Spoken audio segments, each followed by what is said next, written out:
Hi everyone, I am your host, Jade Haggard, podcasting from Art Universe Laboratory. Welcome to Artist Solace.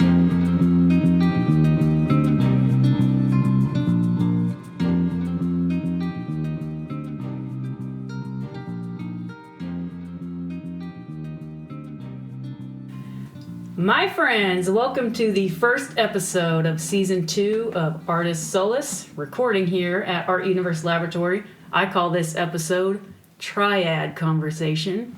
The reason I call this one Triad Conversation is because joining me in the lab today are two of my favorite dudes, Cory and Danny Gyure, both of whom were on the show last year. Cory is a musician, Danny is a writer, and I am a visual artist. Together we form a triad of creativity and talent nonetheless. What we'll be talking about today are aspects of the creative process from our different perspectives. We have generated a list of questions and topics to discuss, such as, what do we love about our subject? Do we work well under pressure? What do we consider to be our masterpieces? And how are we inspired? First, we're going to go around real quick and give a short summary of what we're doing right now in regards to our art. I'm going to start off with Cory. Cory, thanks for coming today. Yeah, thank you so much for having me on. I'm sure that you can hear like the grin on my face in the microphone because I'm excited to have this conversation. This is going to be a good one. You can hear them smile. Yeah, for sure. That's so sweet. Yeah, but no, I'm a musician. Classically trained and self-taught and all of the above in terms of like my exploration of music itself through medium of like guitar and vocals and singer-songwriter now. Working on new music, just want to get back out and play the Indiana bar scene and venue scene and listening room scene in the coming months. Now that my sons are getting a little bit older, it's easier to get out and kind of got the creative juices flowing again. I want to work on another demo and grab some people and make the show better and just go from there. Okay. Thank you. Yeah. Danny, Hey. hello. Thanks for coming today. Yeah, thanks for having me. I've been looking forward to this conversation for a very long time. Mm-hmm. Yeah, like last year, Cory's the one who brought it up. I think it was like last summer. Yeah, and then you floated it to me, and I was like, yeah, that's a good idea. Yeah. So anyway, what are you doing right now? Yeah, I'm a writer, not classically trained. I'm actually, right now, I'm branching out into new territory. I'm starting to write essays, because I just finished a website. I'm going to put it live, I think, beginning of February. Oh, perfect. I'm going to start posting on a blog, but like it's going to be just done in essay style. It's not going to be like a food blog or some shit like that. Yeah. But it's interesting because I've just been feeling myself over the past year getting pulled more towards nonfiction. Like, my heart will always be in fiction. That's my bread and butter. You know what I mean? But yeah, I think I'm just getting pulled in that direction just because I'm starting to see things and understand things more. So I'm actually, when I write from my perspective, I understand who that is more, so I can actually better state my case, if that makes any sense. Which I've never really had up until fairly recently. And I'm liking what's coming out of it. Like, I have a list of, I think, like 30 essay topics that I could just like pick at any time and just go with whatever hits me. But also write it like in the moment. Like, I thought of one actually on the way here, so they hit you wherever. But that's the thing I'm working on most. But in the background, there's always my fiction work, and right now that's my weird Western series, The Travels of Latham Cole. Okay. Which is in an infinite state of editing right now. Okay. Cool. Thank you. And, well, I know I introduced myself as a visual artist, and you can clearly see the art in my studio. But interestingly enough, within the past year, I've been trying to reconfigure myself because for a while I was pursuing visual art as a full-time means. And by that I mean I was trying to earn a full-time income from making art. And I had a revelation, and I realized I wasn't as passionate about it as I thought I was. Oh, I want to explore that. Yeah, otherwise, yeah. And so what I'm actually pursuing now, which I just realized last week, is neuroengineering. Neuroengineering? Yes. Because I see myself as more of an inventor / inventor/scientist. Can you expand on that just a little bit? Because What exactly are you engineering? I understand both components of what you just said, but I've never actually looked into I know what engineering is, and I understand neuroscience, but I'm interested to see what pushed you in that direction, and what do you kind of hope to do with it? I am interested in studying the nervous system and then creating machinery or things that mimic neural behavior, but not necessarily for medical purposes, because you'll see a lot of companies, they try to develop machinery, prosthetics, or devices for sure. Even going the other way with AI and stuff. And they pertain to music, actually. Really? And art. Yeah. I can't wait to hear what those develop into. That would be interesting. I really view myself as more of an inventor/scientist. Because invention is a creative process as well. For sure. But using my art is as a tool to draw out these theoretical designs, is what I call them. Right. Somehow I'm able to do that. I don't know. I can understand where you're coming from. In mythological terms, that's slaying the dragon and using a piece of the dragon to bring back to culture and make it better. That's sort of the exploration you're doing inherently as a human being when you feel that way. It's this need to wander into the chaos and see what you can find and pull back some of the treasure there that you're going to have to fight for. That's the hardest thing you're ever going to do. But that's where all the knowledge is. Yeah. Right. I'm that seems like a really hard thing, but I'm really interested in it. Yeah, it's interesting with a shifting focus like that. You do have such a solid foundation with art that it's interesting the more you study a completely different field, you're using art to process that information and then the creative side of yourself to turn that into something a viable option to pursue creating. You know what I mean? But creating things for artists. Right. Right. Well, either way, it's just interesting to see that you have that foundation in visual art, and then the more that you study an outside subject, you're still using visual art to process and draw out these ideas, and that's you coming to understand everything that you're studying, and then you put it to practical use. Right. That's intriguing. That is interesting. Yeah. I didn't see that coming. Really? Yeah. Well, I mean, we talked a lot about neuroscience and stuff. But it's cool to see that you got so deep into it. And you're taking foundations of neuroscience at IUPUI. Yeah, prepare to be bugged by me a lot more, because that's my favorite subject. Yeah. Neuroscience? It's consciousness, neuroscience, oh yeah. Yeah, that class touches on it. I took that one. I thought about that. Yeah. I was wondering if that was a class that you said you took. It was a beast. Why? Because the textbook is fucking huge. The chapters are pretty long, and they go in depth. You can't really miss a line. There's not any unusable information in that book. Yeah, it's one of those where you're okay, this is literally a map to understanding the human brain, the chemicals within the brain, how the brain works and behaves, and then they even touch on consciousness and perception, which they define in that book as two different things. So that was an interesting, an interesting topic, and those were a couple interesting weeks that we went over those chapters. But, and there was still, I don't want to say anything to give you any expectation of the class, because I just want to hear what you think of it. You know what I mean? I learned a lot. A lot, especially as it pertains to psychology. Because I took a behavioral neuroscience class, so I already have a understanding of these systems. Right. But I want to learn more, so.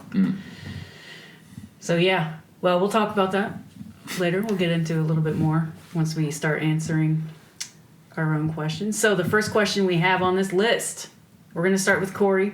I actually don't know as much about you as I do him, because I talk about myself constantly. Yeah.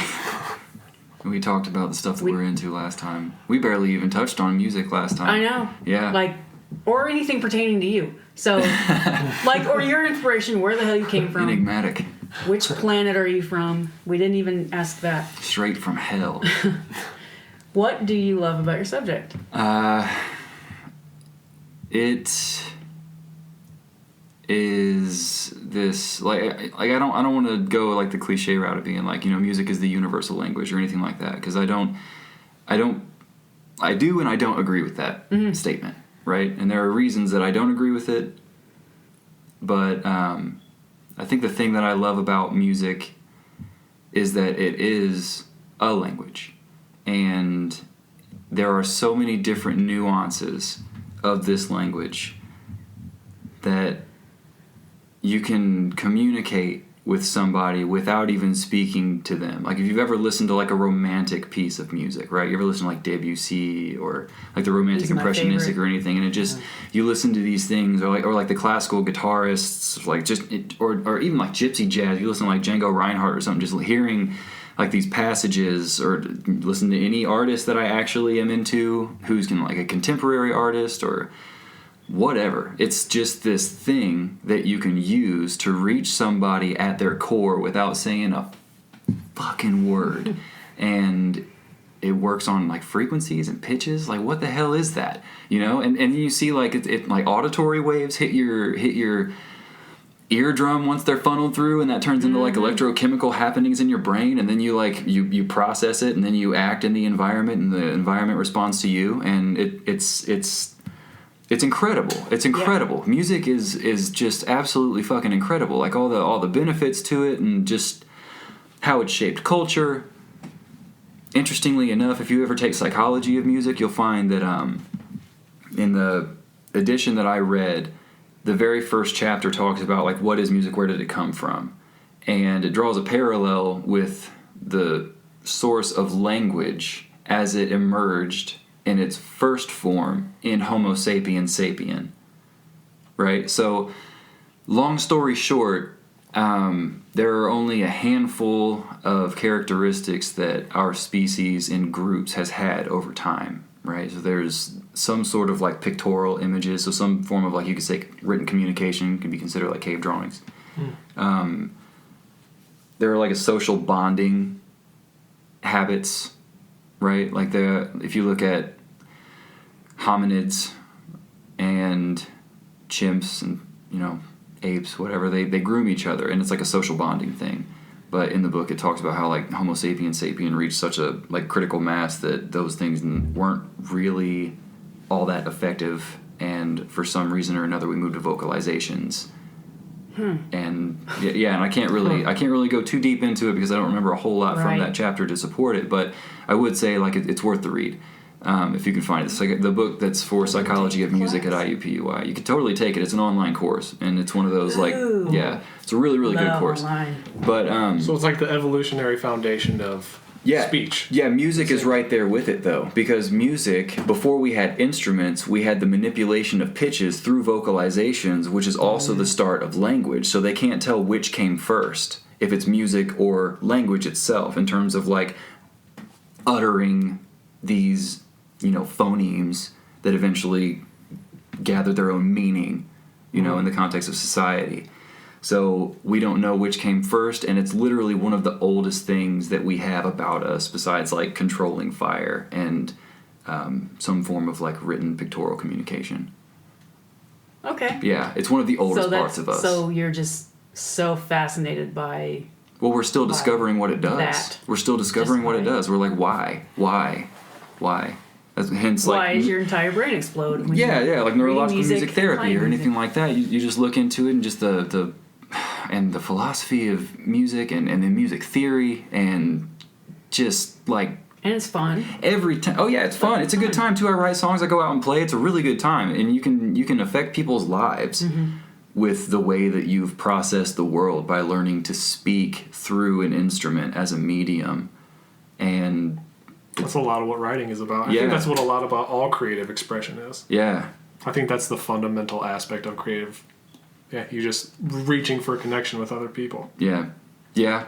And it's crazy because you can only do that if you project who you are 100% as a person. Oh, authenticity. They can tell. They can tell if you're not there, and then they're gonna. Or they can tell if you're trying to be somebody else. Well, have you had an experience maybe? Like, was there ever a time maybe when you're younger, like you weren't authentic and... Not so much that, but any time that I'm hypercritical of myself when I'm playing, like any more, I have a different philosophy when it comes to playing, and it's I want to affect people's lives tonight, is like what I say to myself roughly. Like whenever I'm getting geared up to go on stage or whatever, that's the only thing that I'm thinking is that I want everyone in the fucking room to look at each other and go, what the hell was that? What just happened? And that leads to a much better performance than when I'm sitting there like, am I standing weird? Like, am I moving around enough? Things like that. If those little noises happen in my head, totally pulls me away from it. And if I'm not right there, then I start to lose the crowd, or so I feel. Like I don't feel a connection to the crowd because I'm so up in my head. When I want to make it about them. Which is just another perception that you have. Yeah. So that takes a long time, or it took a long time for me to get over. But no, I guess that's why I love music, man, because it's just such a mind-blowing thing for me for some reason. Yeah. I don't know. I've always felt a pull towards music. Yeah. I've tried to write. I tried to write little stories when I was in school. I tried to write stories when I was in school. Tried drawing. One of our questions is, why do you do what you do? Like, I'm going to go ahead and address that one. I think sometimes, just based on what I've been learning recently, I think you are just... Some things just grip you.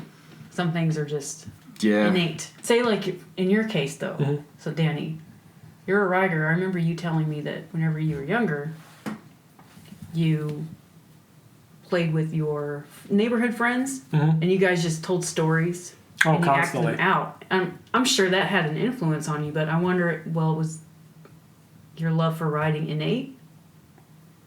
Or what do you think? Writing, no, but storytelling, yes. Okay. It's weird, like I'm a storyteller first, writer second. It's just that I happen to like writing most. But ever since I was, from my first memories I can remember, I was always obsessed with storytelling, constantly. And it actually just took until recently to really understand why. I think storytelling was the way I tried to make sense of the world, just with like the situation I grew up in. I was left alone a lot. And I think through me projecting these stories onto whatever I had at hand, I don't care when I was a kid, it could have been 2 rocks for all I care. Like, that's just how in my head I was. I was always trying to create what I now understand are more like moralistic fables, and that just kind of grew into good guys, bad guys, that whole thing. But I always approached storytelling as a way of figuring things out, I think. I didn't know that at the time because I was 9 years old. But looking back, it's easy to pinpoint that. And as I got older, just extrapolated into new ways. And it was actually because I think the favorite thing me and my friends always did was like we'd play out these huge stories that we just like make up on the fly. And like that came to an end, of course, when we reached a certain age. I think we stopped at like 12. We were just like, yeah, we can't do this anymore. It's one of those horrible growing up moments, you know what I mean? But like for the next 2 years, I just felt like a void that like was just like something was missing because I hadn't been telling stories recently. So I was just like, how could I tell more stories? I don't play with toys anymore. We can't do that. Like, I'm 14. Like, what could I do? And then the idea hit me. It's like, why don't you write some of these down? And I was like, oh, okay. But I wasn't confident enough just to create something from nothing. So I was like, well, what can I write then? So I went back to my favorite thing that me and my friend played out. And I was like, what if I made that into a book? And I started that when I was 14, and for the next like 8 years, that's what I cut my teeth on. Okay. That's the thing. It's been edited, I think, like 13 times.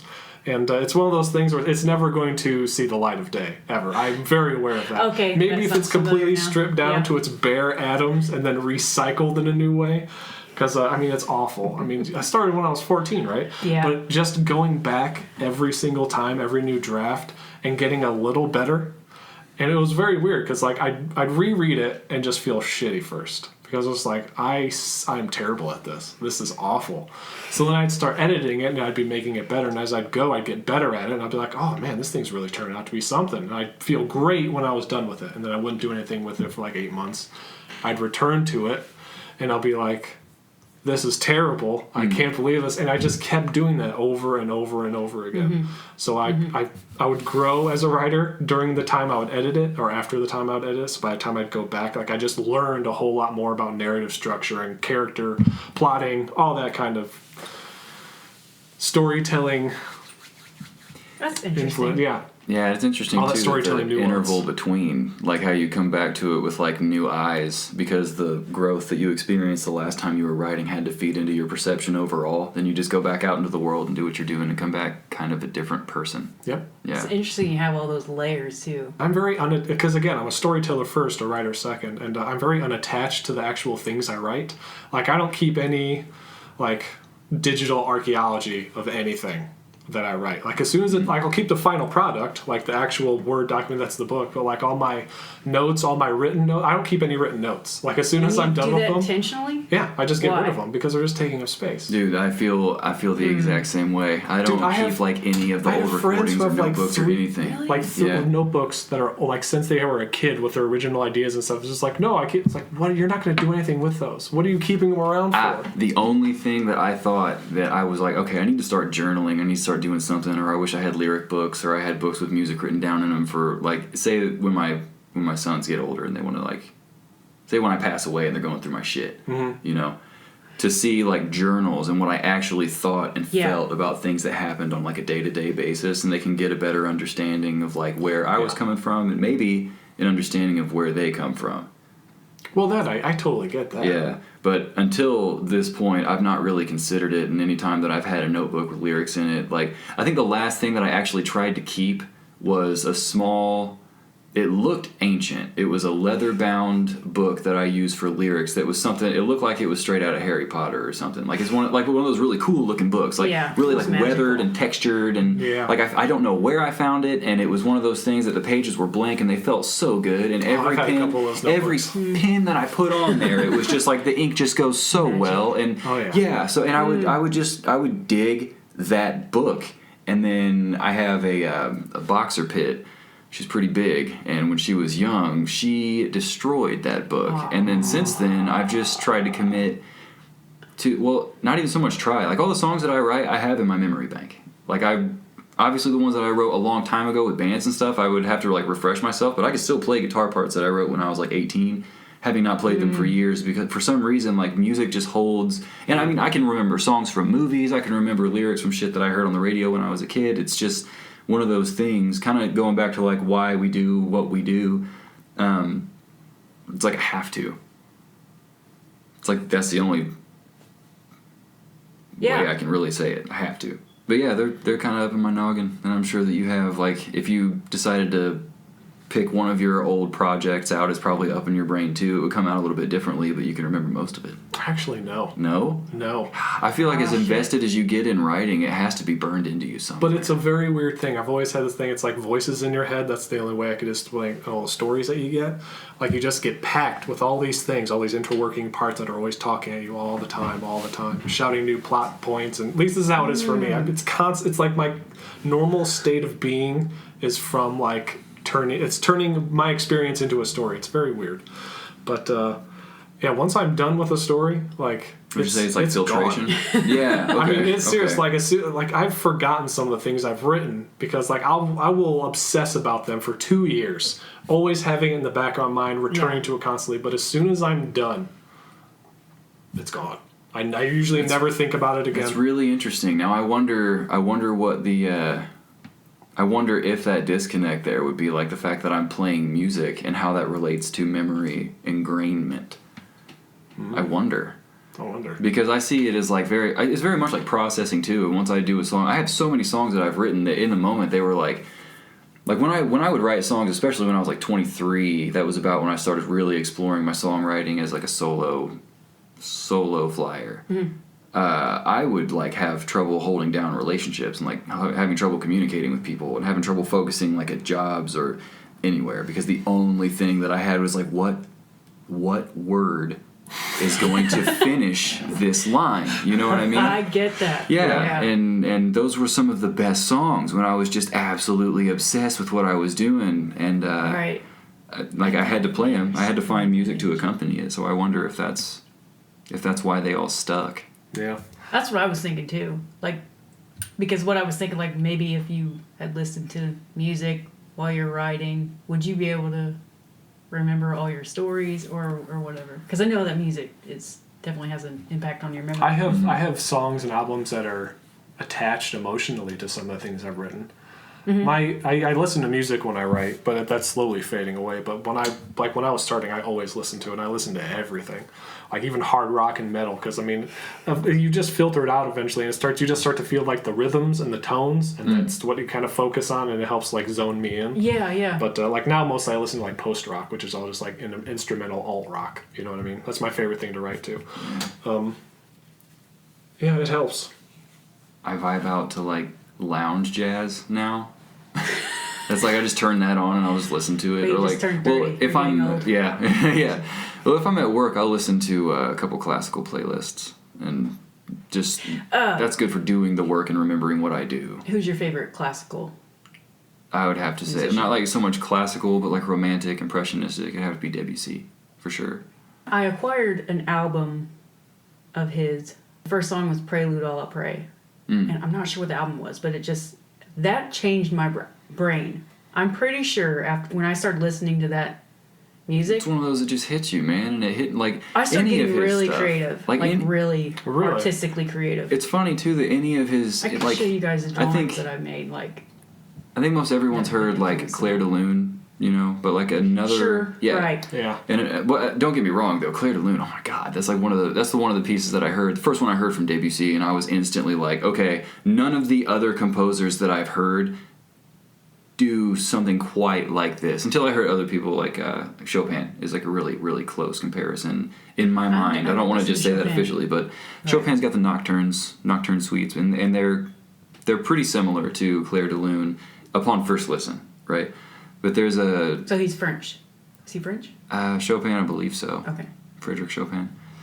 But Arabesque is a really good one from Debussy. If you haven't listened to that one, that's one that every time that I hear it, man, I it's have a lot of his music actually. it moves me. And there's one I can't remember. Dude, I can just hear geometry in that music. I think that's why I was so drawn to it, and I've never heard anything like it. I've been meaning to start listening to classical when I write, because I've actually never done that stereotype. Man. I can't Debussy. believe it. yeah. Debussy. So yeah, I know where to start. Yeah, Claude Debussy, but the absolute favorite that I have right now is called The Swan, and it's from a suite called Carnival of the Animals, and it's a duet between cello and piano, and it's Oh, you showed me that one. it's so beautiful. It reminds me of fall, and that's what I'm saying about music being able to like put images in your mind that pull at your heartstrings, right? It's a lot of you doing it. It's mostly you doing it, but at the same time, you can't deny that it happens as a result of the music you listen to.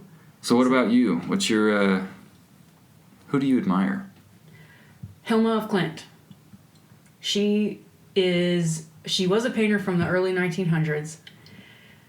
She has a really interesting story, along with her really unique art. And she's now seen as the pioneer of abstract art. Really? Previously, it was thought that, people like Wassily Kandinsky were the pioneers of abstract art. But what this bitch did, she worked primarily as a landscape and portrait artist, but started an abstract body of work in secret because she was afraid to show it to the world. One, because she was a woman, and two, because she didn't think the world was ready for the kind of work that she made. She apparently was able to contact like higher spirits with this group of artists she was hanging out with at the time. Kind of like a spiritual trance, or like. And apparently they summoned her. They commissioned her to do paintings. Was she a paintings for the medium? future. She's a painter. No, I mean, like, was she a medium too? Yeah, Yeah? they define her as a mystic medium. Really? Really interesting. But so the paintings that she did this body of work, had them all wrapped up, and then told her nephew not to open them until like the 1960s. Yeah. What? Yeah, it's so bizarre. Yeah, I actually traveled to New York a couple years ago. Can you imagine being so confident in your own legacy that it's like, oh, I don't even have to be around for it. You're going to get this 60 years after I'm Well, dead. she Right. might have been sitting there saying, like, this isn't mine. I just gave it, Maybe. its place on a canvas. Maybe. You know?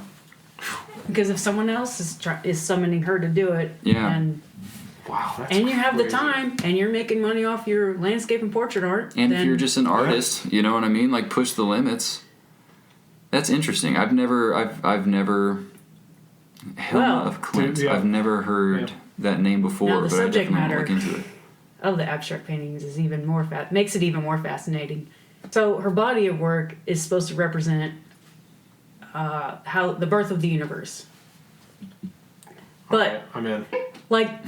like titles of her work are like the swan or dove, or sometimes they're based around religious, like Buddhism.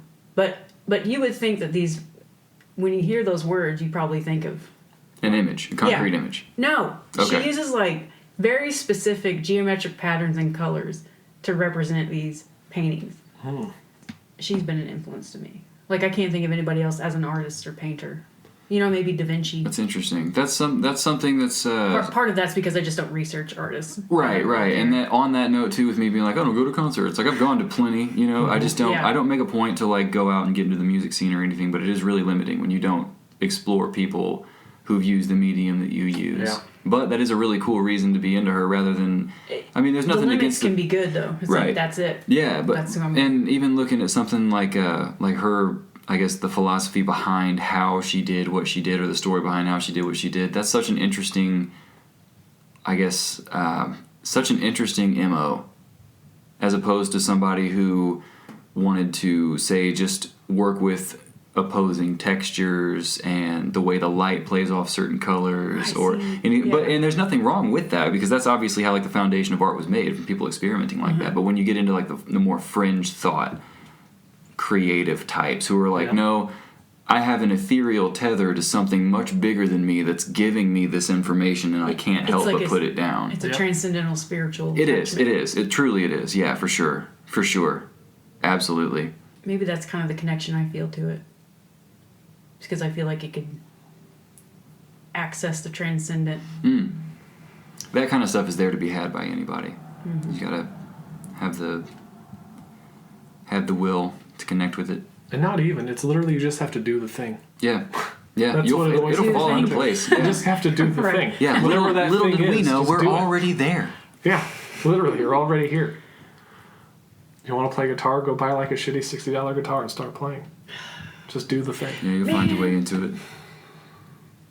See, it's been a struggle for me because I think I told, like, I've been wanting to play music, and I could see myself doing that full time, but like, it's actually the only thing I want, one of the very few things that I want to do with a group of people. Everything else I kind of want to do by myself. But, you know, I get to a certain point in practicing and I get kind of bored. Yeah, there is something about, like, I will never forget the first time that I wrote a song with a couple friends, and we had not only like me on the electric guitar, so all those tones were there, but I was used to those tones, right? Like I played in my room all the time, and I played loud with distortion all the time, and I got really clean. And then I started showing one of my buddies how to play, and his parents bought him a bass and a decent sized bass amp. And we hooked up with another friend of ours who had a drum set. And the first time that I was in a room with two other guys and just guitar, bass, and drums at full volume, playing something that, like, not even so much something that I wrote, because it was a chord progression that I was kicking around, but it was something that we all played together. And that much sound inside of a small space shakes you to like a cellular level. You know what I mean? I'll never forget that feeling.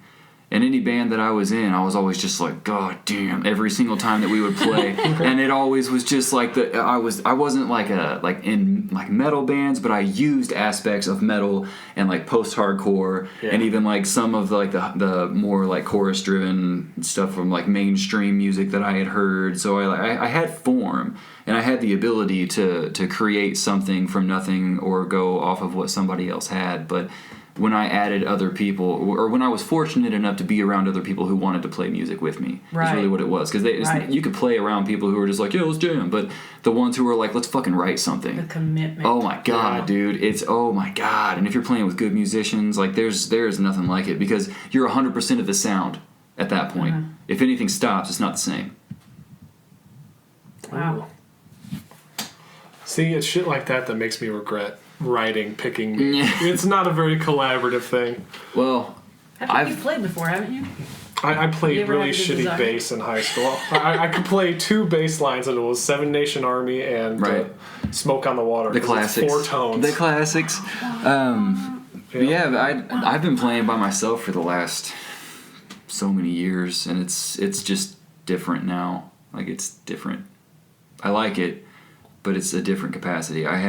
It's almost like I have too much information, and I can't go into it with like the eyes of a child, and that awe and wonder has to be sought and rationalized now instead of just organically felt in the moment, especially when it comes to writing. I see. Yeah, it's like I had too much like music theory or too much experience around like academics who were talking about like, let's explain this and this, and so it's like, and too much experience going to a studio. The first time I ever went to a studio, the engineer was like, you will never ever listen to music the same way again after this. They said the same thing to me when I went to film school. Yeah, okay, It's like, because you you're can never gonna watch deconstruct movies it, again. and you see it built from the ground up, and you're just Yeah. sitting there, you over-critique, you Wow. evaluate everything, and it's like, damn, man, like now that I know how the trick was done, it's no longer magic, it's just a trick. I get what you're talking about, because that's why, because there's 2 different kinds of writers. There's architects, and then there are gardeners. It's like James Patterson is an architect writer. He basically maps out what's going to happen from beginning to end. He just has somebody else write it. That's his idea of storytelling. And then there's gardeners who are like Stephen King, and they go, I wonder They what till would the happen field, yeah. if a dog chased a mom and her daughter into a car on a really hot afternoon, and then he just goes. That's about as much as Stephen King plans. I like to consider myself somewhere in the middle of that. Is he the gardener? Oh, he's a gardener, Okay. straight up. I never would have thought of that process. Like, you can have an outline. Oh yeah, there are a then lot of like thriller writers. That's somebody why just write it. thrillers are my Oh, wow. least favorite genre for Why? that reason. Because they're plot driven, they're not really character driven. They're about spectacle. They're about creating a sense of urgency. It's not really about I the can't really characters get then? back It's into it. about- Yeah, because storytelling is all about character work. I've learned that over time. For sure, you got to care about who's involved, the story doesn't matter. Yep. That's why actually one of the big problems with a lot of genres like fantasy, a lot of schlocky genres fall into that problem, because like if you ask them like what's your story about, they'll go on like an hour-long pitch of like the world they've created, the plot things that are going to happen, man. and they never once mention like who's your main character. I've literally had a conversation with a guy recently that was just like that. Yeah. It was, I won't say where it was or anything, but it was one of those where I made the mistake of being like, oh, you create, like, you know, just, he talked about something, and I was like, oh, tell me about that, and then one of my buddies flashed me a look like, you're in for it, and I was like, well, I'm going to be polite, and it was literally like, it was painful. It was painful, because he was clearly jocking ideas, and then I caught on that, like, he was just, like, going on for some other reason other than sharing, like, creative ideas or something. It was just weird. You know, you can read a weird situation. It was one of those. Gotcha. But that kind of brings us around to like the other questions on the list, man. Are you guys spontaneously creative? Can you actually, getting more to the point, can you set a schedule and hit deadlines and still be happy with your work? When I was drawing and painting, if someone gives me a commission, they give me a deadline, I'll do it. But if you come to me and you say you want a drawing or a tattoo design or whatever, and you're like, Whatever. you can give it to me whenever, I'm like, please give me a deadline. And that's, I've just learned that, you know, in the past 2 years, like, I really work well with deadlines. Really. Yeah. Being under the gun really helps you, like, actually get those creative juices flowing, you know? Okay. I can manage my time a lot better, interestingly enough. Like what you were saying about tapping into your conscientious trait recently. I've been doing that for, you know, about a year. Yeah. And I know if I have deadlines, I can get things done. I might be a monster around the house, but this house is still gonna be clean. Yeah, for sure.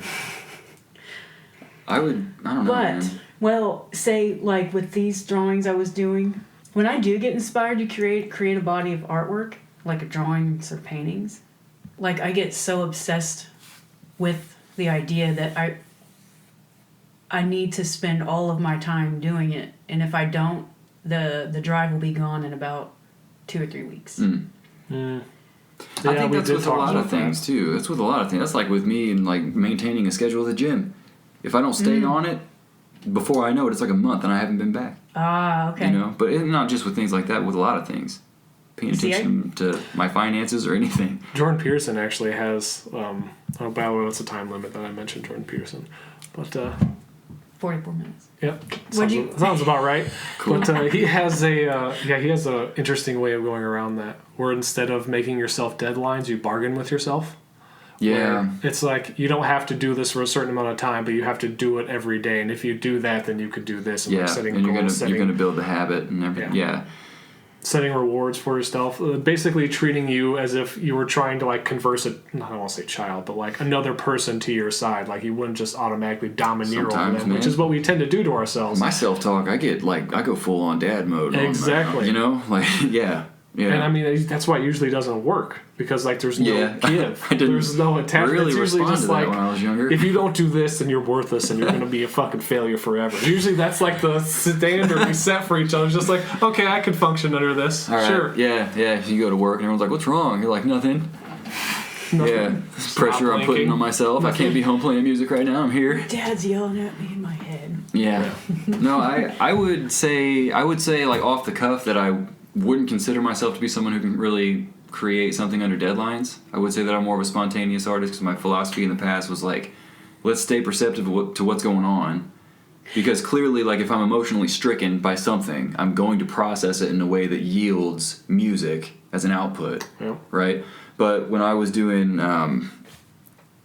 it was just a semester in school, I was doing electronic music production. So we had deadlines every week. We had, you know, and it had to be like well fleshed out, and I had criteria that I had to meet. And I showed you a lot, like every song that I made, every track that I made. We were working together, working nights and stuff. I'd be like, hey, I got a track I want to show you, but don't listen to it now because there's no good sound system. Listen to it later with your headphones. Yeah, I got that a lot. Yeah, for sure. So I sent him fucking like every track that I made, and I was surprised while making those that I could actually. No, don't get me wrong, I waited till the last minute, but I would sit down and then just go for like 4 hours and just completely lose track of time. Before I know it, I had this thing that was like if I made another adjustment to it, it would like ruin it, you know?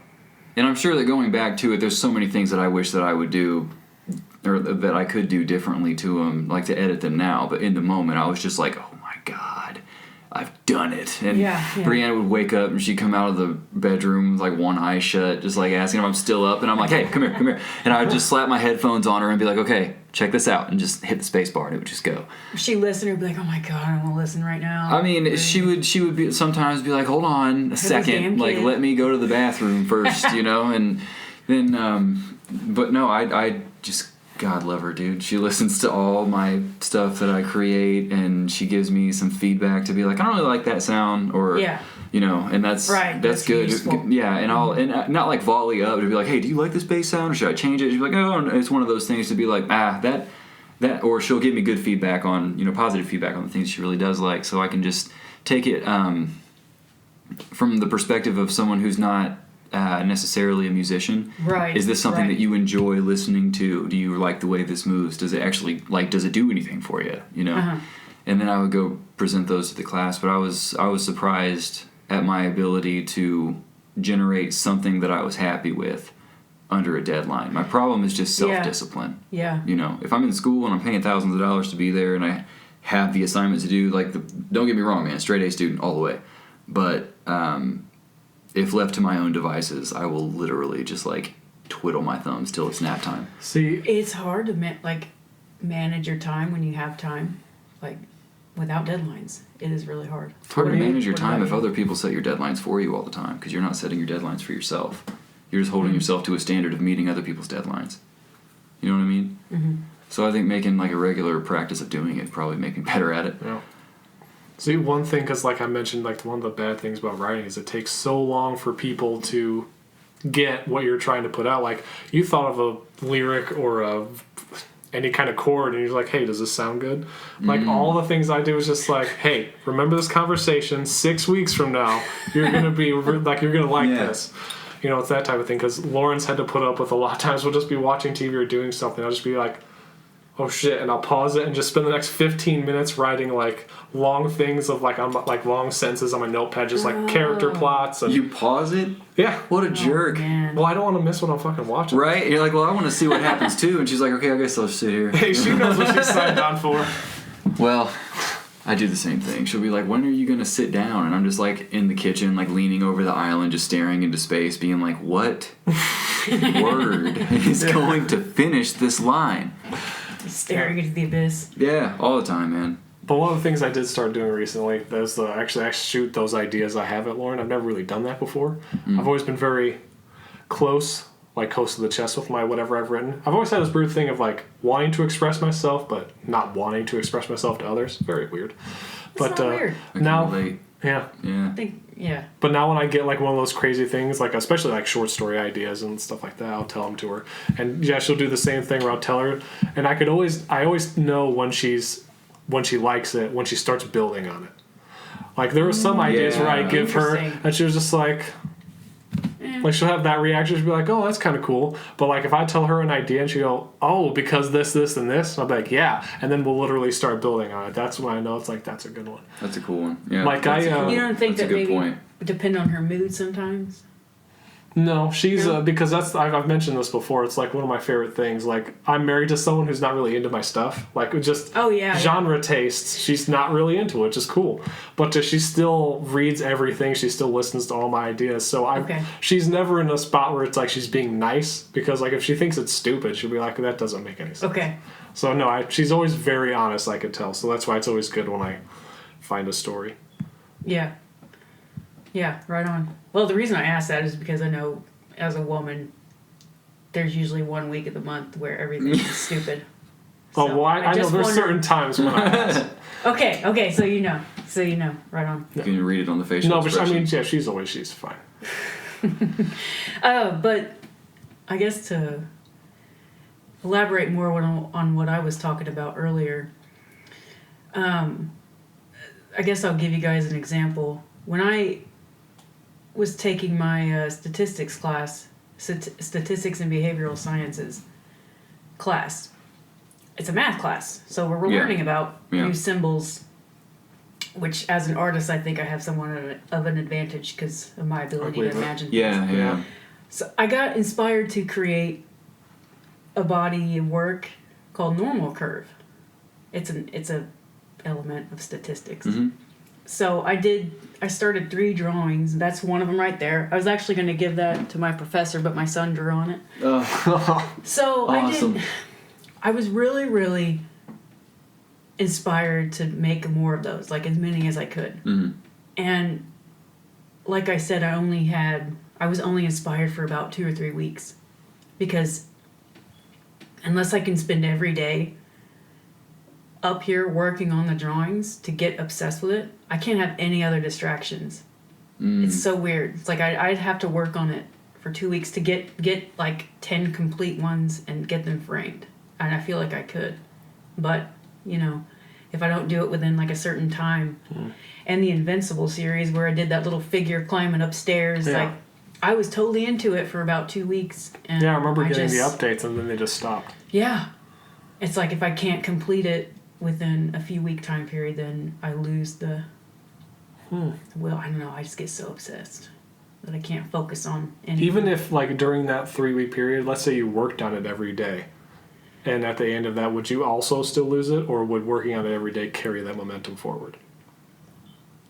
I feel like if just working on them incrementally, say for like 15 minutes or even 30 minutes, it kind of makes me grumpy. Like if I'm not able to finish out my thoughts on the pieces. And that's the only thing that happens with. Okay, so if you Everything like to else I set can work- aside time, like on Wednesday I'm going to do 2 hours on that painting. It's Like it has to be 8 hours. So you need like a whole Sometimes day at home I can with work no distractions. the entire day. Yeah. And no one can be in the house.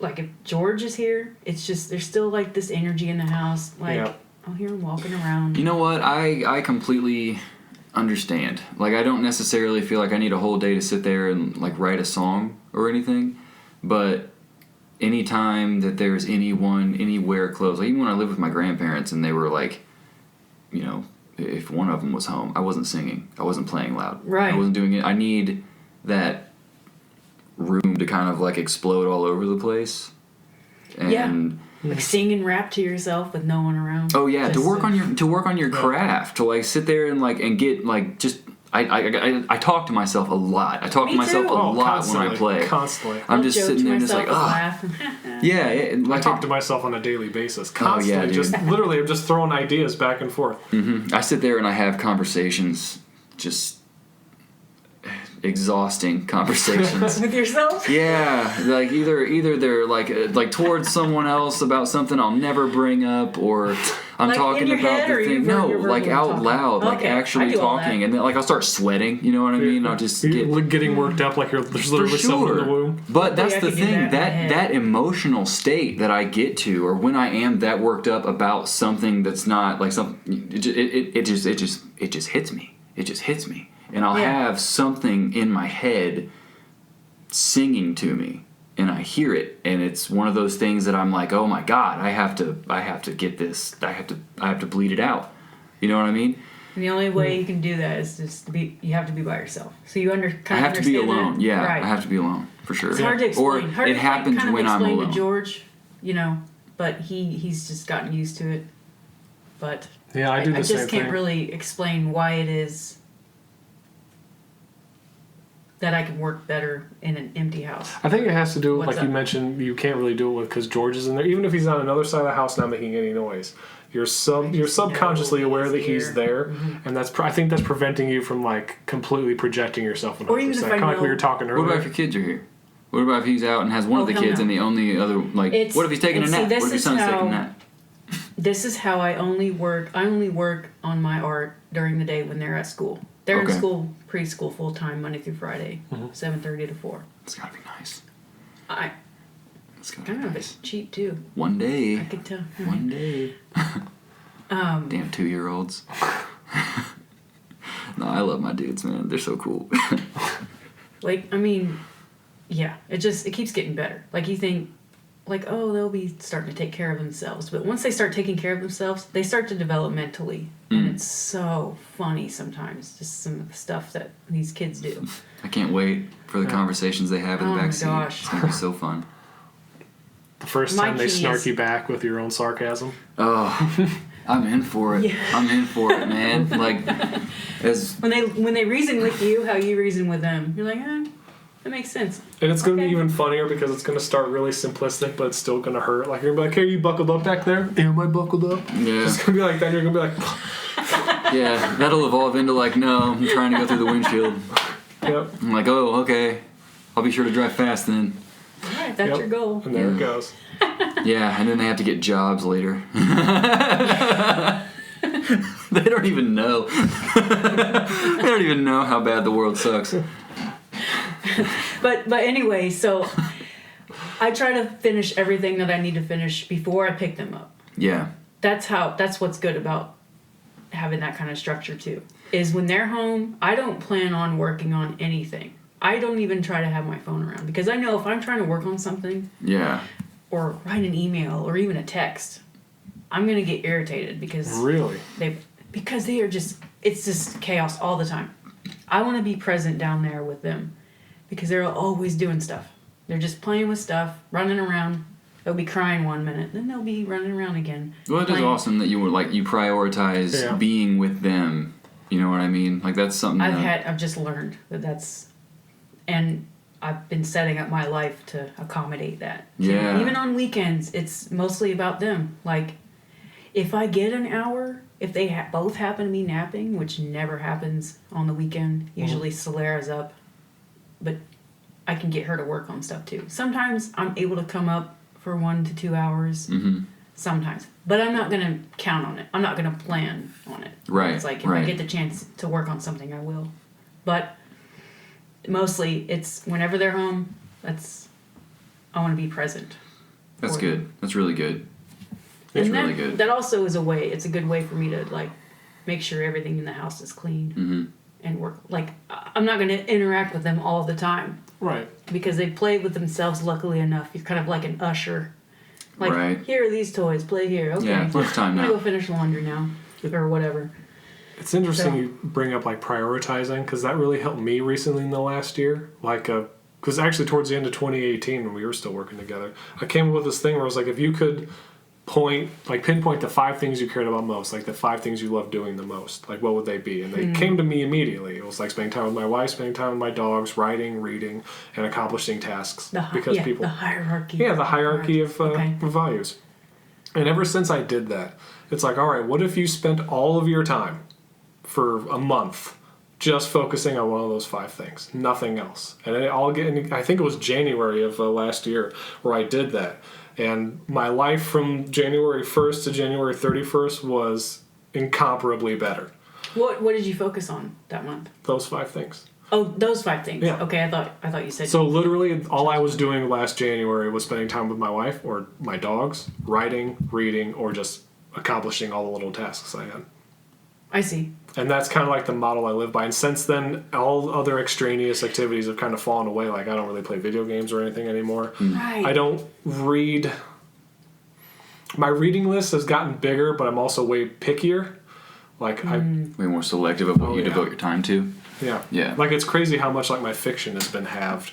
Because it's like, again, it's my bread and butter. I'll always love it, but also there's some information. There's some information out there I need to learn. Up. Yeah.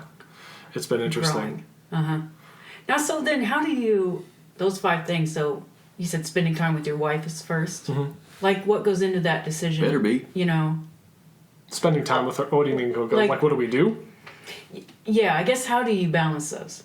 Like, at the end of the day when you get home from work, do you spend time with her first? Like, do you think of something to do with her first, and then if she's not doing something, you go to the next thing? Yeah, with your dogs? actually, we've recently reworked like what we classify like spending time with each other. Like, 'cause, like we have our shows and all that stuff, but now we've kind of made it goal oriented, where it's like we consider spending time with each other like making healthy dinners, or playing with the dogs, or like because we're trying to move right now, like getting the house in order. And are you moving to Indy? Yeah, to the west side.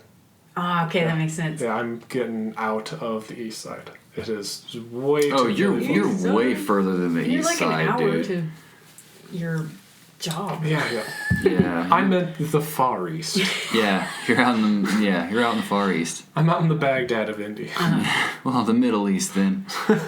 Well, Okay, so what now? You guys are moving. Now, what were you trying to explain?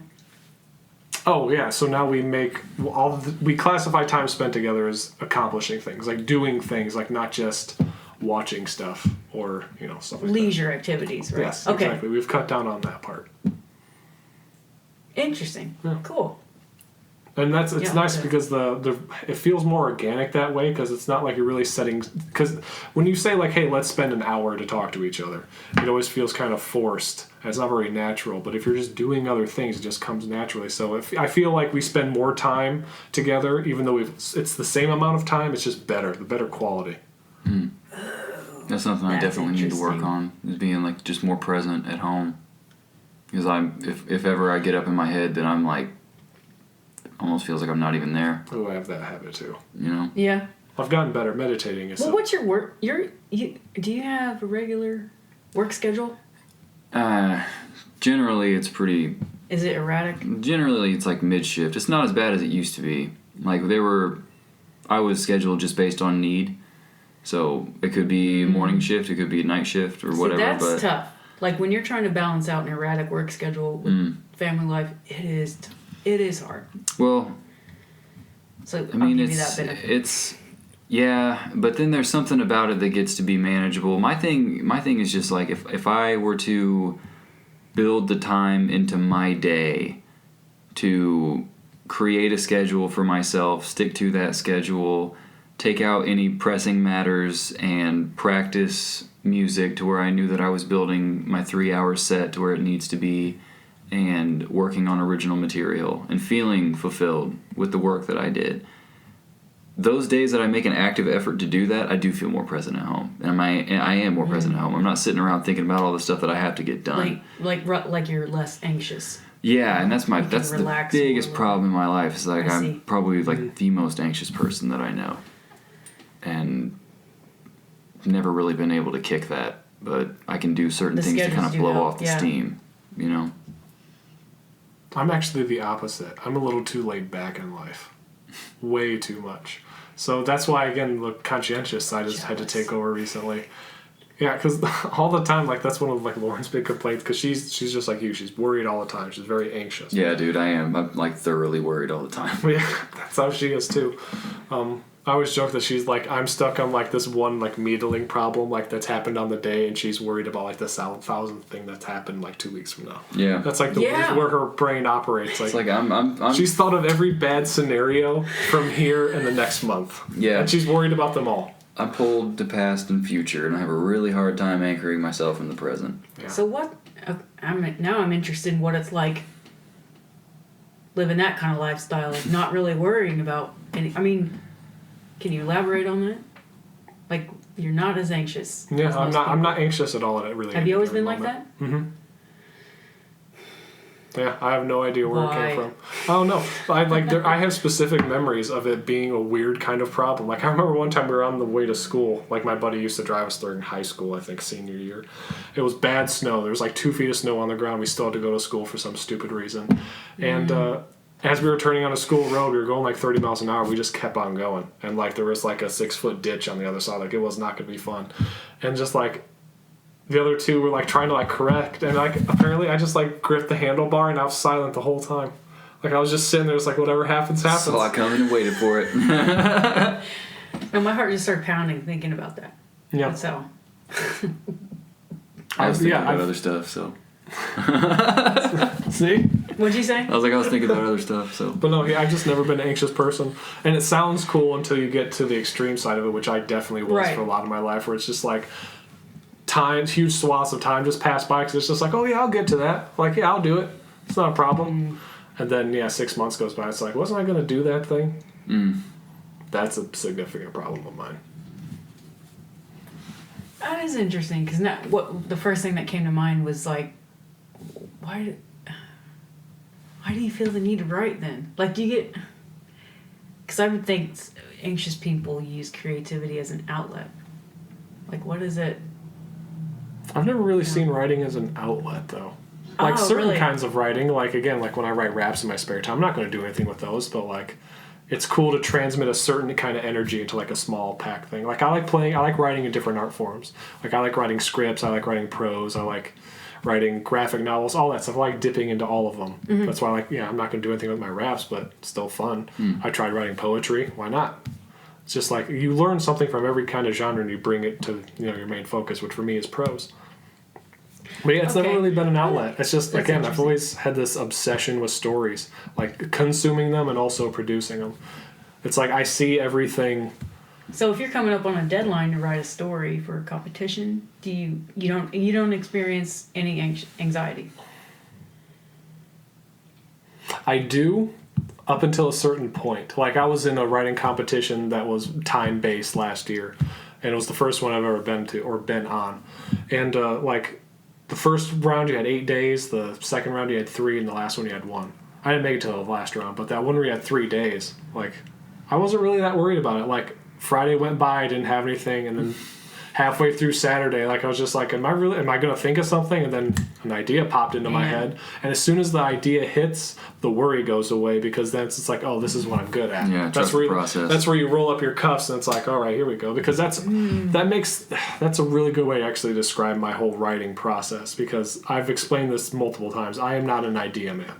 Like, if you were to just generically say, well, let's say the average average writer creates 10 good ideas a year, just for a bullshit example, I would say I'm around 4. You know what I mean? And that's the average. Like, I don't produce ideas a lot. I'm a details man, like a nuts and bolts. That's my favorite thing. Like, if you gave me an idea, I would immediately just start running away with it, just seeing where I could explore. But to come up with the idea first, that's where I kind of lack. Mm-hmm. That's why I've always wanted to really go into like a writer's room situation, because then it's just people throwing ideas back and forth. And it's just like you could change directories with all these different things. You That could just start. collaborative work. Yeah. Yeah. I think. So you say you lagged, like, if for that competition, that was a 3-day. Yeah, it took me like a day and a half to come up with the Okay. idea, and then I had it read Okay. within like 4 hours. Oh God! Wow. And then like I edited and re-edited. Yeah. The first draft is where like all Okay. like the fury comes out. Yeah. About 4 hours, I think. Or maybe even 3 hours, because I remember when I was done, me and Lauren like edited it like 5 times, like reading it out back and forth. Yeah. Well, I want to know who you admire. Oh.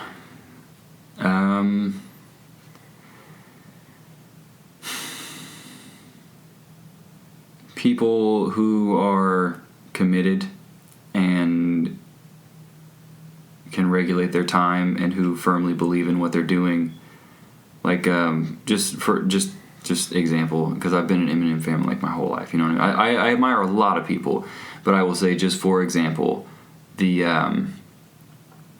relentless effort to improve and constantly stay making something, and just this factor that's it's just an unwavering, more or less like a stubbornness, like you're not going to stop doing what you love to do. Yeah, and also the people who understand like business well enough to find a way to turn it into a livelihood by seeking representation and finding people to put them in front of larger audiences, or the people who can just pull themselves up by their bootstraps and do the damn thing and not kind of like live in fear of what might happen. Those are the people that I admire the most. And even if it's not like a particular artist that I have in mind whenever I'm creating my stuff. Well, who's been your biggest influence? Is it, you've been saying Eminem? Oh hell! Heard his name like he's, twice. I mean, yeah, he's a huge influence, but like so is Garth Brooks. Like I grew up on Garth Brooks, you know what I mean? So it like Me too. Like good God, you want like a great storyteller, a great songwriter. Like there's He's still touring now. He's gonna be in I Cincinnati. saw him in like 2017, and it was just. And I saw him back in 2015 in both concerts. I was like, God, I saw him down in Knoxville. Yeah, Knoxville, Tennessee. Yeah, that dude's the ultimate performer. You like him? Oh my God. Oh yeah. Oh, I don't really care for Yeah. country, but like Garth Brooks is different. Yeah, man. And then I've seen these other people though. Like when I was in the classical guitar ensemble, I'd have to go to these guitar performances where these world class, they were like World Guitar Foundation winners would come through every year, and these guys are world class musicians. I would like at that point I was playing guitar for like 17, 18 years. And the only thing that I walked away from those performances with was I've been playing guitar wrong for 17 or 18 years. Because they are so astoundingly perfect. Like, when it comes to music, there are so many things that could be admired about a particular person or about, like, you know, a group and the way that they work together or a particular genre or whatever. So I try not to fixate on it too much. Like, the reason that I do acoustic songwriting is not because I was really into bands like Brand New, which I was, and they have like a lot of acoustic songs, like post-hardcore band Brand New, fucking legends. But it's literally the only reason that I have so many acoustic songs is because I moved into an apartment.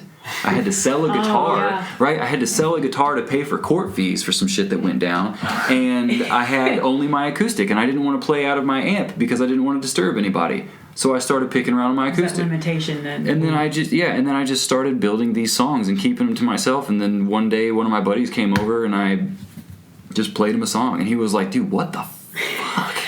He was like, "That was good." It's a song that I have called "The Things You Do" that's not on any streaming medium at all, and I play it sometimes, but it's still one of my favorite songs to play. Just the way that it was constructed, and the way that I use the instrument in that song. It's fun. It's really, really cool. But now I just try and stay open to the sounds that are going to come up when I'm perceptive enough to be affected by something that happens. Mm-hmm. That's basically it. When I go into writing, it's like I'm not going into it thinking I'm going to write something. It's like I'm driving somewhere and now I've got something and I can't get it out of my head. And I have to pursue it. Because it's going to be fucking dope. Mm-hmm. And that's what I think. Every time I write something, I'm like, I'm going to make something good. I'm going to make something really good. That's like what I want to do. That's the only thing that I want to do when I pick up my instrument. I want to make something really good. I'm like a kid building a ramp and going off it with a bike, trying to get higher and further. You know what I mean? You know that's so weird. That's very weird to me. That it's such an active process because I feel very passive when it comes to writing. Like a lot of times, like especially when I'm in my flow state, for me it is completely like me stepping aside and just doing whatever comes out. Like it's very much like it's very weird, but it's almost like it feels like I don't even do anything. Like I just happen to be the person who's there putting it there. Yeah, yeah. Because like characters start talking to you. Like characters talk to me all the time. It's fucking annoying. It's crazy. But especially Latham, he's been the loudest the last couple of years. Son of a bitch. Yeah. Do you write by hand or do you? Oh God no. God no. Really? Oh.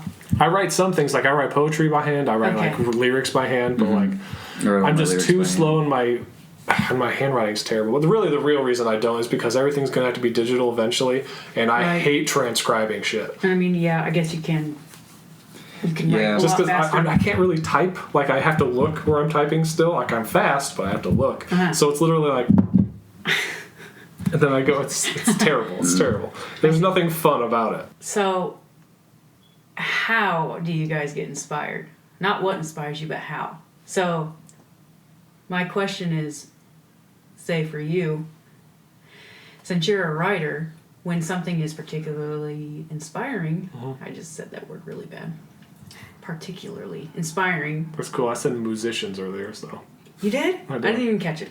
Musicians. Oh, it's there. When something hits you, an idea or whatever, you start generating stories. The voices start.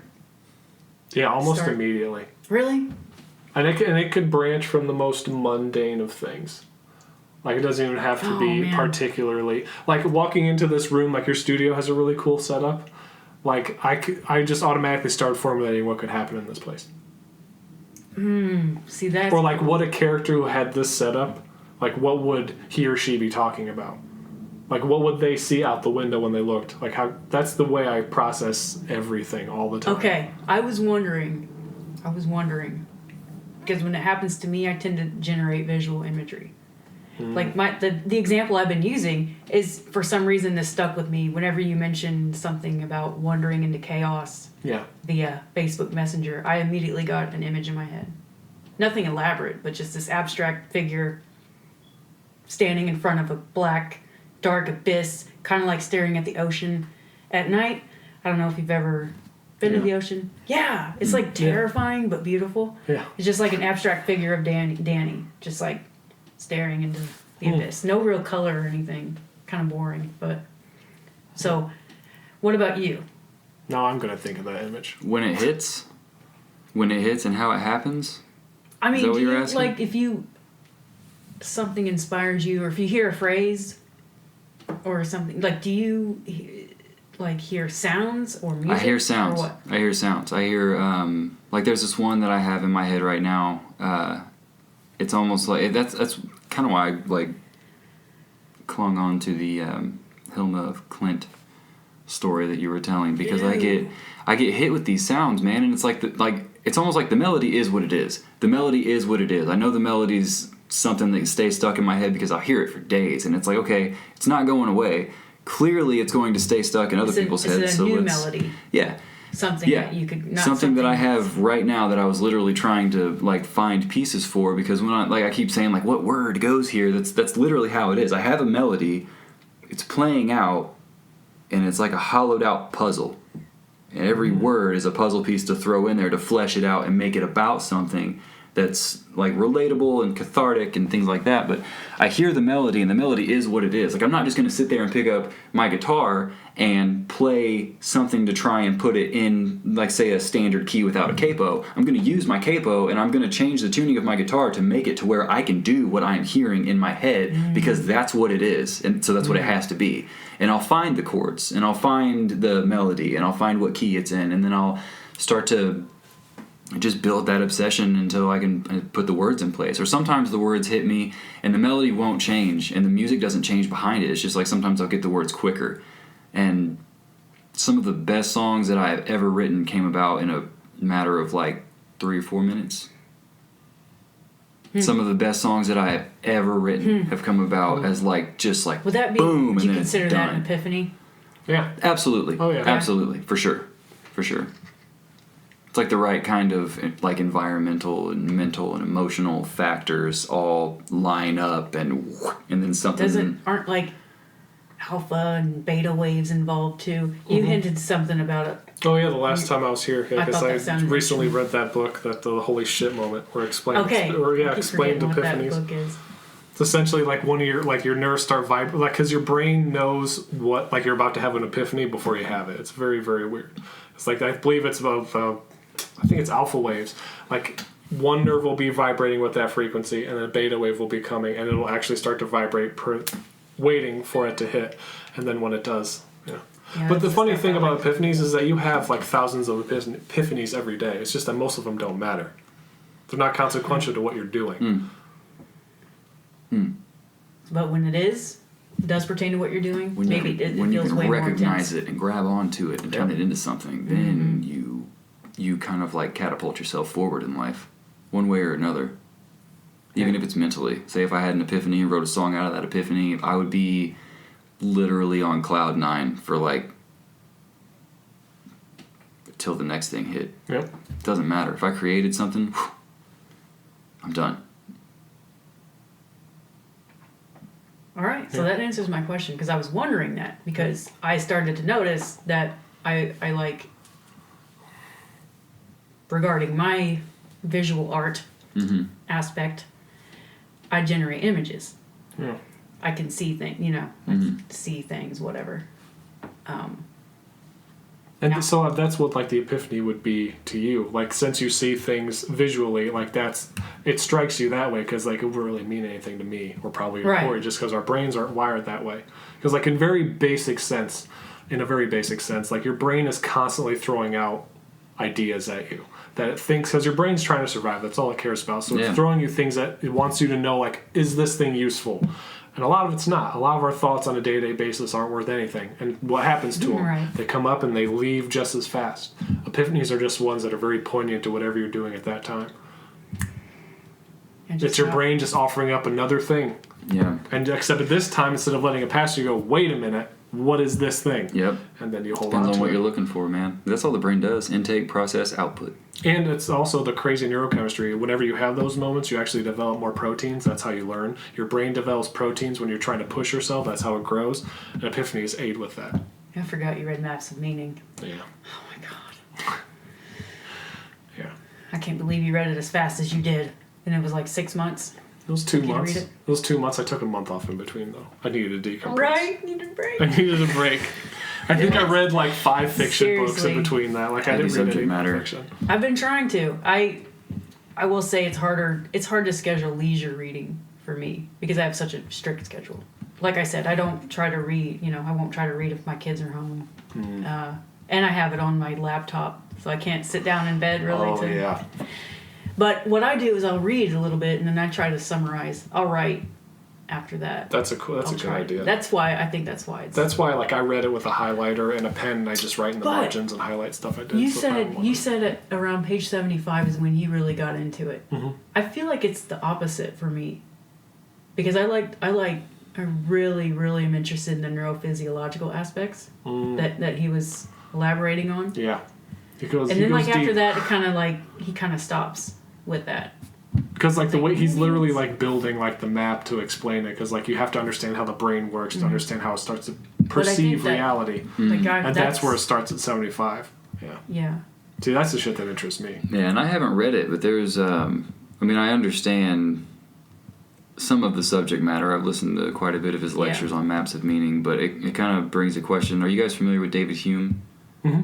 All right, so I recently just bought. I don't know. Yeah, well, there was Explain something proposed by David Hume. Like, I forget exactly how it's proposed, but I'm paraphrasing here. But there's no, what is it? Instrument of perception, conscious perception. Like, at what point does the stimuli going through our brain become something that we're actually evaluating and thinking about and making decisions based on?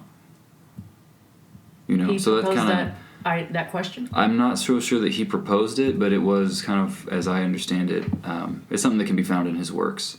But it's one of those Is he a like psychologist? Because the name sounds familiar. Yeah, he actually just bought his most famous work. I think it's A Letter to Pure Reason. Hmm. I think that might be his, or that might be Kant. You I bought can't it? remember. Yeah. I'm reading all the major philosophy works this year. Right. But I'm familiar with that idea. That's like one of his major theses. Yeah.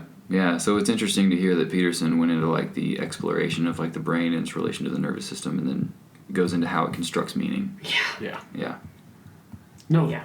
That book was really instrumental for me for my storytelling. I wasn't expecting that at all. Oh, right. I wasn't expecting it. I thought it would. And it did. It did a lot. Like, I understand like hero mythologies and archetypal myths a lot better. I understand how That's why I'd always ask you, things like, are processed and how stories are enculturated into society. It did a lot of things. That's why I was always asking you, like, are you writing anything? Are you inspired? Because I thought that might inspire you to do that. Yeah. Wait, so how has it inspired you again? Before I read Maps and Meaning, like the way I'd go about storytelling was a little different. Uh-huh. Now, after reading it, I put more thought into the themes that are being played with. Like, I don't necessarily just write from the hip anymore. Now I kind of write with a purpose.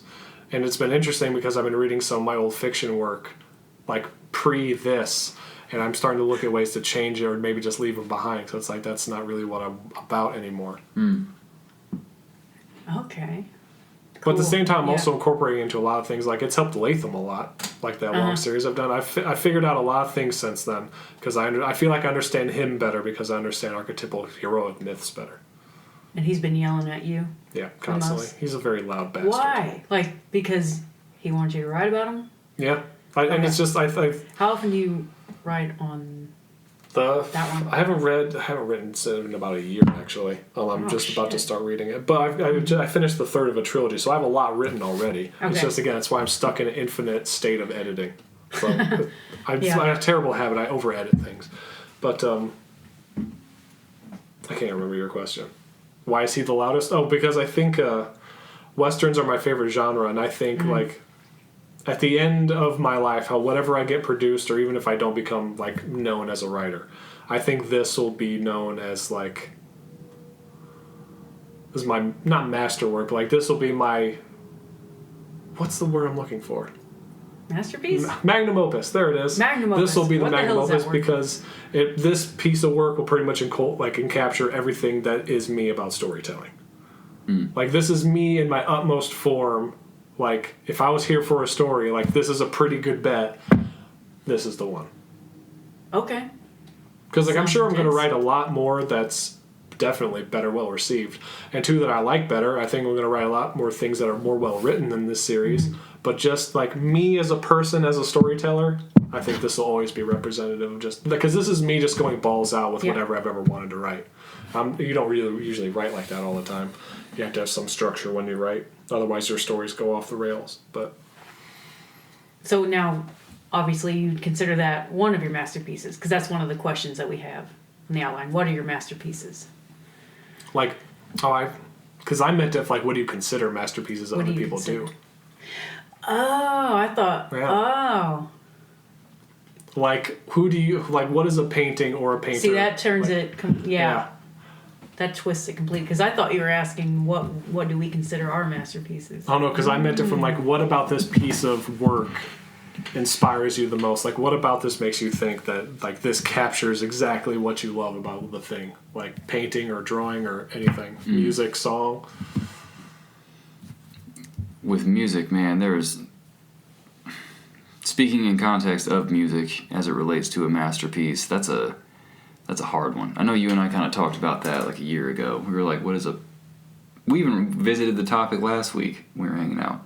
Yeah. But what is a masterpiece? And I was just going into detail about like all the different layers of music, but also taking into account the person's history and all that they've learned and that they've grown from. And it's like, it basically would be like the magnum opus piece, something that's like the most authentically them. Yeah. But the amalgamation of all of the learning and trial and error and form and technique and understanding of the way that the notes play with each other and understanding the mind of the listener might not be as important as letting yourself be that channel. You know what I mean? It's a really hard thing. You're right. So your attitude towards masterpieces tend to be more on the craftsmanship side. Absolutely, Like absolutely, dude. There's like because if it's something that is a masterful work, then it will be appreciated. You know. But it's almost like if I ideally could gather every single tidbit about music and about playing and technique and writing and understand all of those things, process them and put them to use in practical application, and be that type of composer who has such a deep bag of tricks that they understand well, right? Mm-hmm. Then the moment that you open up to whatever cosmic thing is going to flow through you and give you this new thing that's going to inspire you, and you are already a natural with all of the things in your grab bag of tricks, it will come out as such a refined thing with such little effort that you could call it a masterpiece. I don't necessarily think that somebody should hammer and hammer and hammer at something until it's a masterful work. It's not the same as like chiseling, the statue of David. That's interesting.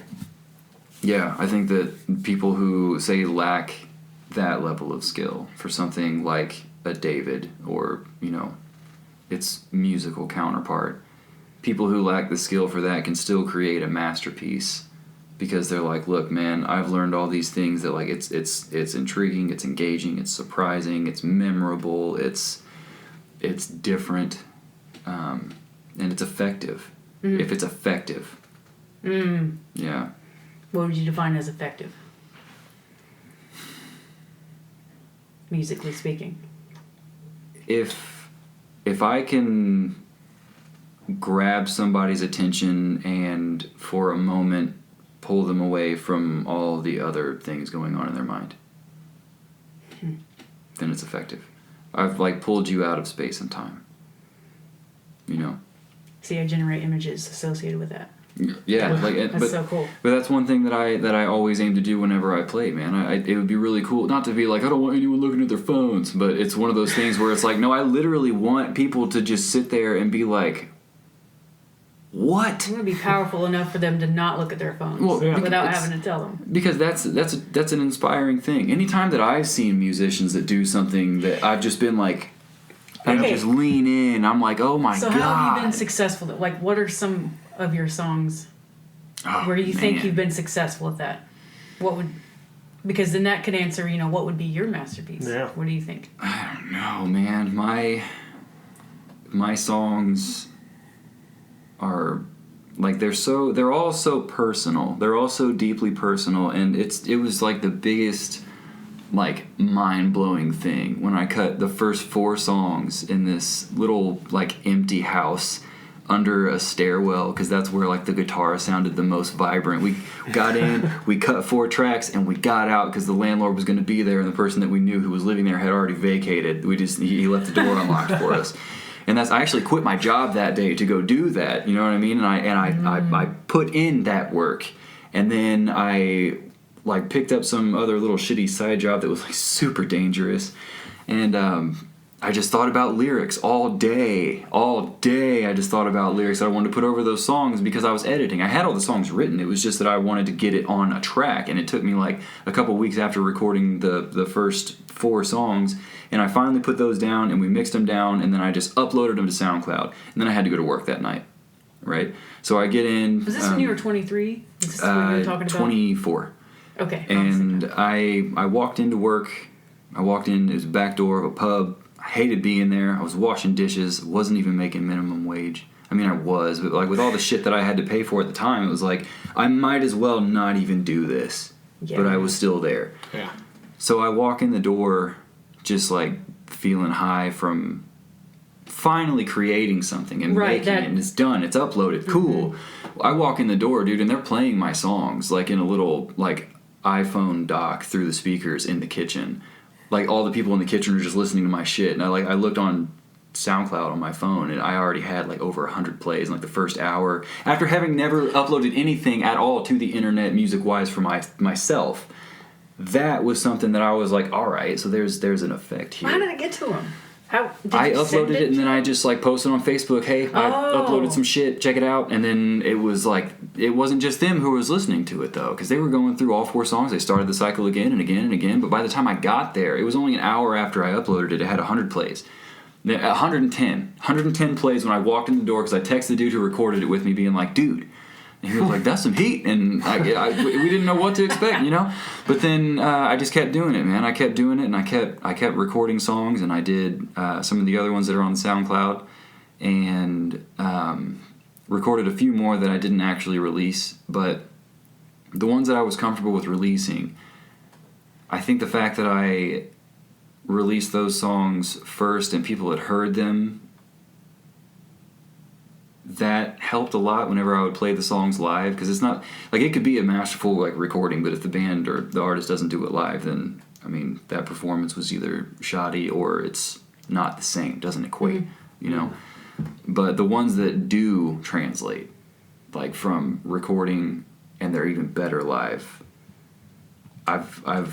I can't say out of all of my songs like which one is like a masterpiece, which one's like really like the one that I consider to be the best. Like I was playing through a song that I have called "Help Me Out" last night, and I think that That's one of his best ones. I know. Dude, I already know. I think that the guitar riff, that just the motif that opens it up, is so sexy and so effective, and it just gets my blood moving, you know. I think the bridge That solo though. is, oh my god, that bridge is something that is so fucking hard to play, and I have to just like keep doing it or else I'll lose it. But the thing that actually gets me about that, aside from the melody and the lyrics behind the song, is the chords that I use in the chorus.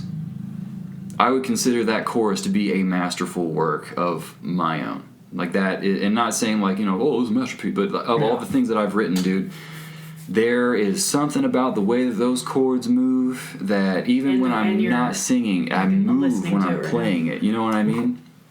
So there's that. It's a nice and then, balance of the lyrics too, like you're singing. even with like what other song? Shine is one that it's like lyrically driven, and it's probably my my most honest. And I have a track called "Waste of Time" that is it's like a hearkening back to like a bygone era of music making, some more romantic, like I'd say like post 50s, early 60s type of songs that is totally suitable for like a big band, is what I had in mind whenever I was writing that one. Yeah, there are so many. Even I Don't Want Anything, that song, the way that came together is such like a Tom Petty inspired song, where it starts with the lyrics and it's got a catchy guitar part. It's percussive. Yeah. The chords that I use in the chorus, I'm into the way that the chorus slingshots into a harmonic that carries out over the repeat. And I took I think the stroke of genius, if I might say, in that song is that I took the melody of the chorus and found a way to play it as the guitar solo while carrying out the bass line from the chorus. So in the solo itself, the first half of the solo was actually me playing the melody that I was just singing. Which song is this again? I Don't Want Anything. Oh yeah. So it goes into something that just like carries on that chorus, and for some reason people are like, it got stuck in my head, and I'm like, I know why it got stuck in your head, because like I put it there a bunch of times, and then that's man. And I have other ones that I'm just like, when I listen to them, there's a song I have called "Have to Lose" that I was in a car on the south side of Chicago waiting for somebody to come out of a house. And one of my buddies back in Indy died from an overdose, but was revived. And I was talking to him days after it happened. Like, he died for like a minute on the table, and they revived him. And I was talking to him like when he was finally released from the hospital and stuff. And after that, I was just sitting there thinking, and then like, boom, that song came out. And that's one that when I listen to it and I'm in like the right mindset, that song will literally bring me to tears. Just knowing where it came from, but like knowing what the message is and what I'm saying to people on that one. And I never play that one live. I've played it live like maybe twice. Maybe. Never played it. And then "See You There" is another, like an old one. Like old one. It's the first song that I wrote for Brianna. And Yeah, that one sounds old.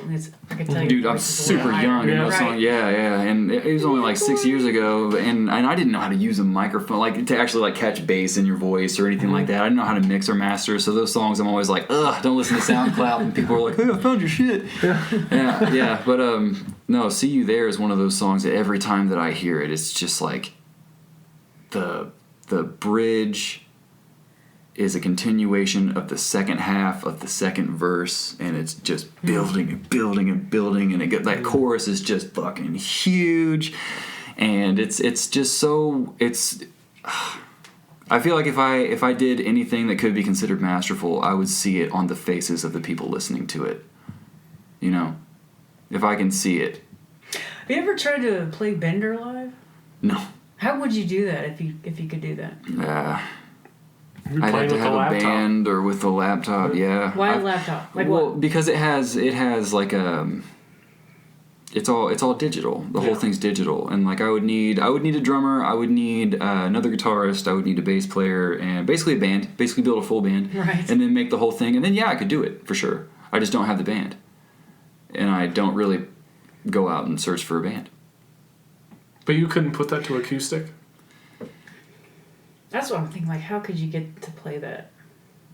Like, it would sound different, obviously, but do you think like it wouldn't carry the same kind of impact? No, not at all. Not at all. And that's why I haven't tried to do any of my... percussion sounds could be achieved with just a regular acoustic drum?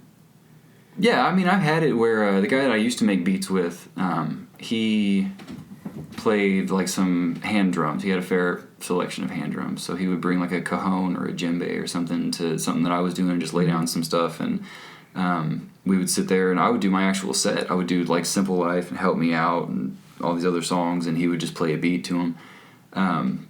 But no, when it comes to doing anything that's electronic, I have a huge problem with doing that because I would want it to be done in a way that's effective and not a way that's like, oh, this guy's pushing play and then he's going to start. You know what I mean? Right. Yeah. Got to be effective. Because a song is a song is a song, man. But if it's not like effective in a live setting, then like just, next. So are you saying you would never, like, let's say you're going to release an album, you wouldn't put a song that you would never play live on that album? Like, I Don't Want Anything. No, absolutely not. I disagree with that. I think that there are songs that are only meant for the recording because and that's another philosophy that I have behind the writing, dude. My ideal listener is somebody who is by themselves.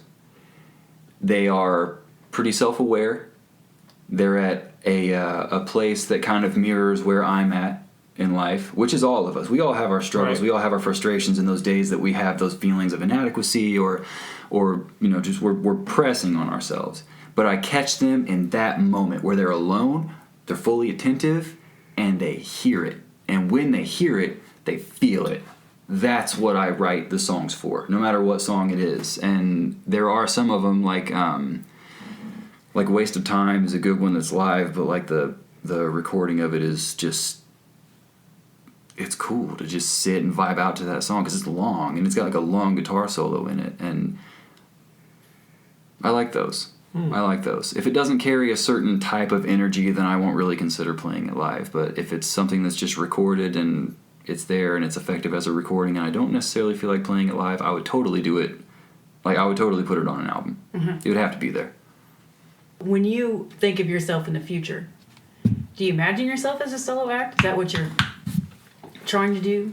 I have. Do you imagine playing with a band? Like what? It's I don't know, man. Like I don't know. I don't really think about the future of my music all that much. Yeah, that's so interesting. Because if I were thinking about it, then I would be booking shows and I would be building an electronic press kit and I would be seeking out management, representation, and trying to go on the road and set up tours, and I'd have merch and I would be actively seeking band members and upping my material and my equipment, and we would be doing the damn thing. There would be logistics involved. That's how my mind works. But for some reason, my personal relationship to the medium is one that's just like safe space. You know what I mean? And I don't really have to venture too far out of that. So that's, like, don't get me wrong, I want a band, and I want to move forward with music, but my relationship has been one with music that every time that I've written something, it's been very much out of the need for like a therapeutic release. And it's not, and in that way it became so personal that it kind of like habituated me just holding on to it and doing it myself, if that makes sense. Yes. But you do want to do it for a living? Oh, absolutely, dude. Okay. I have so many songs, and they're like, I would take a good band right now. Even anyone listening to the broadcast, like if you understand theory and you understand a few different styles, get at me. But almost just seems like a lack of motivation more than anything. Could be. I think we've talked about this before. Yeah. Why the hell isn't why the hell isn't Cory? Doing the damn thing? Whatever. I don't know, man, because it's fun. Every time that I go out, like it's... You just had twins. Hey, so she did. I helped. But with the work and the school's not going on anymore, and the kids are getting a little bit older. I am... Like, we have a family. I have a problem with going out and like booking and doing things like that. Like I can kind of... I talked to her recently about it and was like, hey, if I'm going out and it's actually... me building it towards something and it's going to yield like paying gigs and it's going to yield connections and we can do something with it, then sure. But I personally don't want it to be something that's so shallow as me just having to go out and play because I just need to go out and play, and that pulls me away from my family. Yeah. If I don't have to be away from home, I don't want to be away from home because I have like a completely different love in my life now, man. Like becoming a father. Yeah, that's what I get that. Yeah, too, it's crazy. It's like just trying to get out once a month. Yeah. To do something. But at the same time, I want to pursue it. I want to pursue it, and I want to see results because I want them. When they ask me what I was doing at 30 years old, I want to show them what I was doing. I could show them what I was doing at 23. Yeah. I was getting down, dude. I was writing songs, and I was like guerrilla style recording songs wherever I could, and I didn't know how to operate any of that shit. But then I started putting myself out there in open mic nights, and I fell on my face a couple times, like for sure. And then I disappeared for like 2 years, and then I came back to it. And it was like one of those things where once that happened, I was like, all right. And I went home and like just dusted my shoulders off and was like, we'll try this again. We're gonna get up to the point where, all right, fine. People have forgotten by now. we can go out there and do this. Yeah, for sure. I'm new. Yeah, I'm not from here. No, but then I went out there with like a completely different mindset of just being like I remember it, man. I was washing dishes at yet another restaurant when I knew that I had an hour spot opening up for a bluegrass band. And I was like, I was sitting there just like zoned out thinking like, what's the first song gonna be? And how's it gonna go? And I just started hearing it, and it was like, oh my God. Like I was sitting there like I was sweating. I was sweating when I was sitting there. It felt like I tell people whenever they're like, you nervous? And when I'm going on stage, I'm like, I feel like I'm about to jump off a bridge. Yeah. And some people are like, what? Like they're like, what? Are you okay? Do you need help? Yeah. Suicide hotline. And I'm not thinking that though. I'm thinking like God, like let's do it. Let's do it. Like if it's fight or flight, like I'm gonna beat the shit out of it. Like that's what we're doing right now. That's how I feel about performing, and that's. You definitely get a lot of that energy from you on stage. Damn. Mm. I'd say that was like the biggest problem too, because at first I always felt that way, but when I like kind of fell on my face at a couple little open mic things and then disappeared for a minute, it was like it needs to be like I need to rein it back. And I need to find a way to channel it, and it needs to be about the people listening. It can't be about me, because you're not the individual on stage. You are the one providing all of the soundtrack to the moment for everybody present to witness it. It's funny you say that, because as sort of an offshoot of I'm just tired of just being secluded whenever I write, I've started writing jokes for stand-up. I'm putting together like a quick 5 minutes. Oh, no. Yeah. Are you really? Yeah. That's like that, and the essays are my newest writing ventures. I'm basically doing the things I like. I'm doing the opposite of prose as much as I can. And it's going pretty well, and especially with Maps of Meaning, like, because again, like I feel like I bypassed a lot of people start off doing whatever creative thing not being themselves when they do it, and that's like the biggest mistake you can make. Mm-hmm. I feel like I eased into that just because I'm starting now when I'm 31. And it's essentially just learning to pull stories from my life and observations and just make them funny. Yeah. And it's like he said, the interesting part where it's like I've been writing jokes is like, wait a minute, you're starting to enter like preachy, like you're just telling your story at this point. This isn't funny. Yeah. And it's like always imagining from the audience, like them listening to this, because like you're fucking nobody to them. So Oh, like, for sure, dude. Yeah, you can suck and it still doesn't matter. You can be great and it doesn't matter. They're gonna go to Exactly. work tomorrow. You know what I mean? Like it doesn't. So just own that moment. So just make it worthwhile that you're there. Yeah, for sure. That's kind of the where I'm coming from. You said you've written 5 minutes. I'm making my 5 minutes. You're making your 5 minutes. Yeah. Do you have a plan to when you're gonna do your first open mic? Whenever I'm done with the I'm 5 gonna minutes. make this We're dude gonna go have to go out. and see him I'm gonna suck. make him go out, man. Yep, Yeah. gotta go see you You suck. gotta see me bomb. Yep. Bomb so hard. I want to see you suck in public, boy. Yeah, No, that's that'll gonna be fun. good. Yeah, it's Yeah, gonna there's be a lot really of good. open mics all around Indy. Like on Tuesdays, they have open mic Yeah, nights. at And Crackers. That's and where I used to Helium, work. the newest place they just opened. Mm-hmm. I still haven't been to that one yet. Oh, that sounds so cool. Yeah, I've always loved stand up. It's one of the, like I love that genre. Yeah. Like next to writing and music, like that's my holy trinity. And but I remember specifically 5 years ago, 6 years ago now. I had the same feelings. I started writing jokes. They weren't as good though because I didn't know who the fuck I was back then. But I remember it was just like thinking like if I started doing this, I had this thought that in 5 years from now I will have been doing it for 5 years. The thing is just doing the thing, and I fucking didn't. I dropped it after like a month, as I always do with everything, and now here I am. Wait, you started the idea? You started writing jokes? Yeah, 5 years ago, 6 years ago. You never got on stage though? Nope. Okay. I was close to crafting like a 5-minute set, and then it just like Oh man. it just fell by the wayside because it always did. I kept making excuses why I wasn't going to go try it out, Yeah. and then it just fell by the wayside. Now here I am. I find myself at the end of that 5 years going, had you stuck with it, you'd be 5 years in right now, Yeah, and you probably wouldn't suck as Dude. bad. I think that with music all the time. Yeah. Comedians, because I know quite a few of them having worked as the head chef at a comedy club. If you're good enough, like you get paid gigs, like Dude, pretty quickly. I have a friend who like Pretty tours from quickly. coast to coast as a comedian. Yeah. Dude, Sometimes that's what I'm people will saying. pay to have you fly. Like it seems really easy. One of the say that seems is easier than say like going to sell my art. Exactly. No one's gonna call me to have me sell my art for 45 minutes. Mm-hmm. On stage. So that's an interesting thing about it too. Yeah, like I like you the can generate idea. an income. Yeah, I mean, Like I'm not even. I'm so far away from that. I can't even see it. But it's cool to think that, because like I don't think it's like lower your expectations. Like I'm doing it because I really want to do it. I think I'll enjoy it. I think it'll be fun to do it. But like I could see myself being like a solid mid carder, just like What's mid Carter? just like it's either it goes opener, mid carder, then then you're main event Feature. I guess they used to call or it feature. Yeah, I could see myself hitting that just like on the road. Right. Dude, just making a pretty good living, doing that on the weekends sometimes. Dude, I could totally do that. I would love to be a feature comedian. I would love it.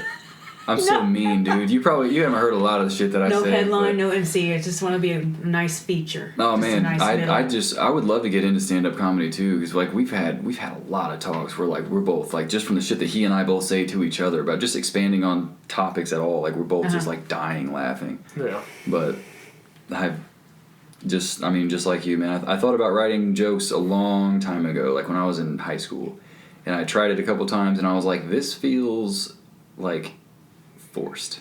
And then I just never went back to it. See, that's where I feel the difference now, because like I feel like I've gotten my voice. Like I know where I'm starting from. Like it's going to take me a long time to develop it, but I think I know where to start. Where like my style is more like self-deprecating, like reflective on the stupid shit I've done, like kind of who I've been. And that's the funny stuff. Yeah, it's the super funny stuff. Like the stuff I look back on now with like all the idiotic things I did and I used to believe and how I used to act. It's like, yeah, it's just making that into something that people would actually want to listen to and laugh at.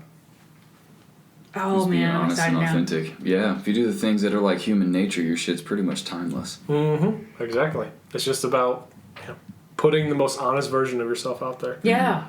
And Like- then falling on your face a lot of times and getting back up every time. Oh my god, yeah. Like, Or not. I yeah. saw a guy go up one time, Jeff Vibbert, don't know if he's listening, but he went up for the first time and he did really, really good. Like sometimes people go on, he said he was drunk though, he's like, I got really drunk before him. If he's just a natural, though, like, But, I have no idea what I would talk about for 5 minutes. I would get. do you ever walk around and think of, like I do that thing because I'll think of stories in my head and think, oh, this is why that would be funny. Like I can imagine myself talking to an audience and then having the audience member look at each other like, oh, she's so right. Like, Yep. Do you ever do stuff like that? See, that's the way I broke it down. I broke my 5 minutes down into like 3 or 4 subjects, and I'll explore each one of those a little bit and just go on to the next one. I don't ever really think of things in that context. I think of them like just going off like the conversations that we've had. When something happens, it's like we'll just bust out into laughter, and then afterwards I'm like, damn, I wish I did stand-up comedy, and then I just move on. Yeah. That's it. Like I never write the shit down. I need to. If I did Right. it, ideally though, like I did think about it one day, and I think that my starting point would probably be like really paying attention to the conversations that I have with people and the good points that I make, and then the small things about the conversations that would make it funny. But I wouldn't try and script it. I would find really good springboard topics for myself that I feel passionately about, and then I could crack a few jokes about. That's a cool way to go. Yeah. Now, when you say scripted, what do you mean by that? There, like, I mean, I don't know how often it happens, but like at first, some people might try and write out like word for word Right. what their See, joke that's is going to be, and then that's try what and I would rehearse it. And that well, sometimes it works if you have like the right timing, but it's almost like it's almost like inauthentic. Right. When you can tell that someone is just reciting, you know. I kind of think the same thing because I'm also in the process of because I want to be a public speaker too. So that's one of the things I'm writing. But I do the same thing. Mm-hmm. I don't like scripting it all out. I feel like it loses a lot of the energy and the feeling. And because you're not processing it when it happens. Exactly. It takes practice, though. You're just like reading shit off a line. But like what I'd rather do is like get like 4 or 5, I don't know, like case points I want to make. And then I start with one, and then I just go until, because it's going to branch into the next one, branch into the next one. Like you have an overall, that's the same way I write. I call myself like a landscaper. I'm not a gardener. I'm not an architect. I build the foundation of what could be in there, but what grows in it, who knows? That's what comes out. That's the fun part. That's the way I develop all my writing ideas. And that's kind of how I'm doing with like the motivational speech. Not really the jokes. It doesn't really work that way. But, yeah. It's like what he said. It's trusting yourself, like having that feeling, like own that you're on the stage. Like don't like make it worth your while, make it worth their while that you're standing out there. Right. And if you fail, then you fail. But at least you fucking put yourself out there. Do you take that in consideration when you're writing stories? How your reader's gonna react? I write for absolutely no one but myself. No one but myself. That's entirely different. And that's more me putting ideas that I've been processing myself, like on the page, and just being like, hey, if anyone else vibes with this, there you go. Yeah. You know what I mean? I don't think about anybody reading it. I just think about I write very honestly. Like I write what I want to write. A lot of people aren't going to like that. Like with my Latham theories, it's going to be a very, very, I'm sure, a thin market. But there will be a passionate market, I'm no doubt, because I come from that market. Yeah, I can't say that I write like music from the perspective of truly like considering what the audience is going to think, what the listener's going to think. I have my preference for like when somebody would be sitting and listening to it, like my pie in the sky idea of somebody really getting the song is like that lone person driving at night, hearing it in their car in a good sound system, and they're just like, wow, you know, with that, because we've all had that moment with songs. Yeah. I want mine to be that for them, but the way that I look at it when I write it, like listen genuinely to a song unless you're by yourself. pretty much, You know? yeah. And Yeah, it would be cool thinking of like your songs are like the ones that someone's like driving down an old dirt road, just playing it on repeat. I've had people say that to me before, like saying that they've been, like I had a cousin who was so enamored with the song that he was trying to like either turn it up or turn it back to that particular song, and he got in an accident because he was just so focused on the music. And you know what? I've been so focused on the music for a song before where I was telling the passenger like, oh, this is that part, listen, and then boom, I ran into somebody. So that's, I totally get it. Yeah, I get it. But yeah, I think that I very much write music for myself. Like it's something that I said a long time ago, is that if you are making music, you should by all means be your favorite musician. Otherwise, like you can't really push yourself and grow and become. And I'm not saying from like a narcissistic, like totally eat the mirror kind of view. I'm saying if you are going to express yourself, it should be exactly what you are trying to say. And if it is exactly what you're trying to say and coming from the most authentic parts of you, it's going to be the thing that resonates your entire being. And in that way, you keep building works like that, and then you go back and listen to the anthology of songs that you've made, and you're like, every single one hits me directly in the heart. That's why I like to make those songs, because I like to go back and listen to them after I've forgotten about them. Well, how can I put that into the neuroengineering perspective? Like, what kind of drawings or like? I'm sure it'll come to you. Mm-hmm. I'm sure just even like soaking up the different perspectives that are thrown out by all three of us in this conversation. Like, the next time you go to create something, you might at least give it that consideration to be like, hey, where am I when I'm creating this thing? Where is it coming from? And what am I trying to say? Right? Yeah. Like, am I trying to say something, or do I see the thing and I want to just let it flow through me and make its way to the canvas the way that I see it? You know what I mean? If you're painting it because it's something, like if I were painting something and saw things the way that you do, as I equate it to like the way that I hear music, I would be obsessed with it. If I made one wrong brush stroke, that shit's going in the fucking trash. Like, sorry, but I'm sorry. I'm a shithead to work with in the studio, man, because like, and in a good way though. If it's a good engineer, they're like, I really appreciate the fact that you instantly recognize when you make a mistake and you say, stop, start it over, I'm not doing this. And but I've had other friends who were just like, that was fine. And I'm just like, it's not fine. Fine is not good. Fine is okay. I can imagine him in the studio being like that. That's like the only time I really turn into a tyrant. Yeah, I'm not like, just like, I said all great M&Ms and just throw it against the wall. Like, no, it's not like that. But I am very much like a perfectionist. I'm detail oriented. Right. You know. That's the thing too. I think with a certain level of talent comes along obsession. Yeah. Like all the great writers that we know. That's the main thing I'm trying artists. to let go of. It's like I get stuck in these I don't editing think you should. these loops. Well, I think it's important to be obsessed because the obsession will never leave. That's going to be there for me. Yeah. I don't know how to process the world differently. You know what I mean? Ah, right. That's a good point. So it's just in there. That's just how I am. Yeah, it was. I even reached a point one time when when I started going to school for music. I noticed that I was less creative, and I wasn't writing as much. I wasn't writing anything. Actually, I wasn't recording anything. Wasn't doing shit. I was just doing my homework and coming home, and I was like, man, I'm not really playing gigs. I'm not making any new things. I'm not doing what I said I was gonna do. What I told myself I was gonna do. Mm-hmm. And then that was around the time that I got like exposed to like the meditative practices and really tried just quieting everything to see what bubbled up to the surface. And one night it was like it had to be like the day that I was thinking all of these things, because I meditated that night and I hate to sound so like new age about it, you know what I mean? Like, it wasn't like I just sat in my room, I sat up straight, and I was breathing deep, and I was trying to be like, okay, that's a thought bubbling to the surface, moving on. And then after about 30-40 minutes of that, I was pretty deep in it.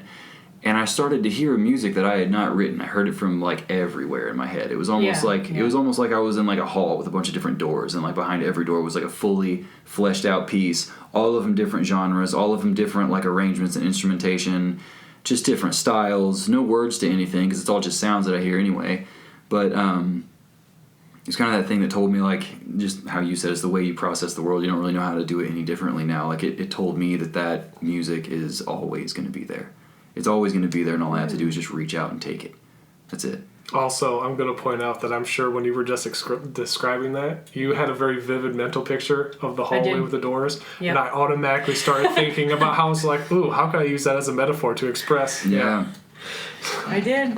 That's funny. That's wild to me. It's crazy. Super gratifying. I love it. I love creating things, and I love listening to it on playback, because I listen to it over and over and over again. Even the electronic tracks that I made, man, I would just email them to myself and pull them up on my phone, and I carried around headphones that look very much like the open back headphones that you have, like big studio headphones that aren't really meant for like walking around in public. It has a super long cord, and I've got it like coiled up and stuck into the pocket of my jacket with my phone.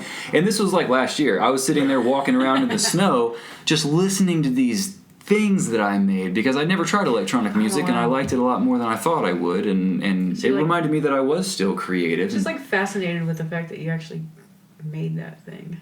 You brought it out Yeah, into being. kind of. Yeah, like in a way, and Do then you ever also think, like the how way the that. hell did I do that?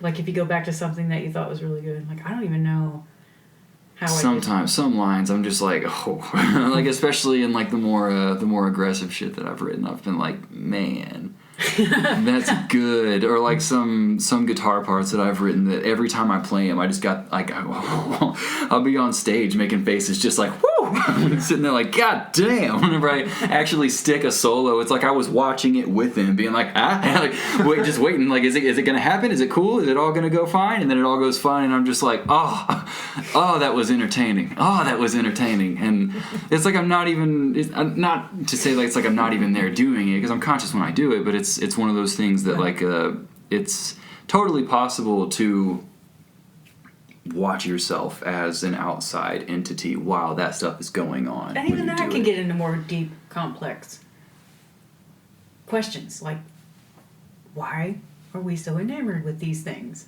Is there something else going on? Is this really me, or is something else controlling me?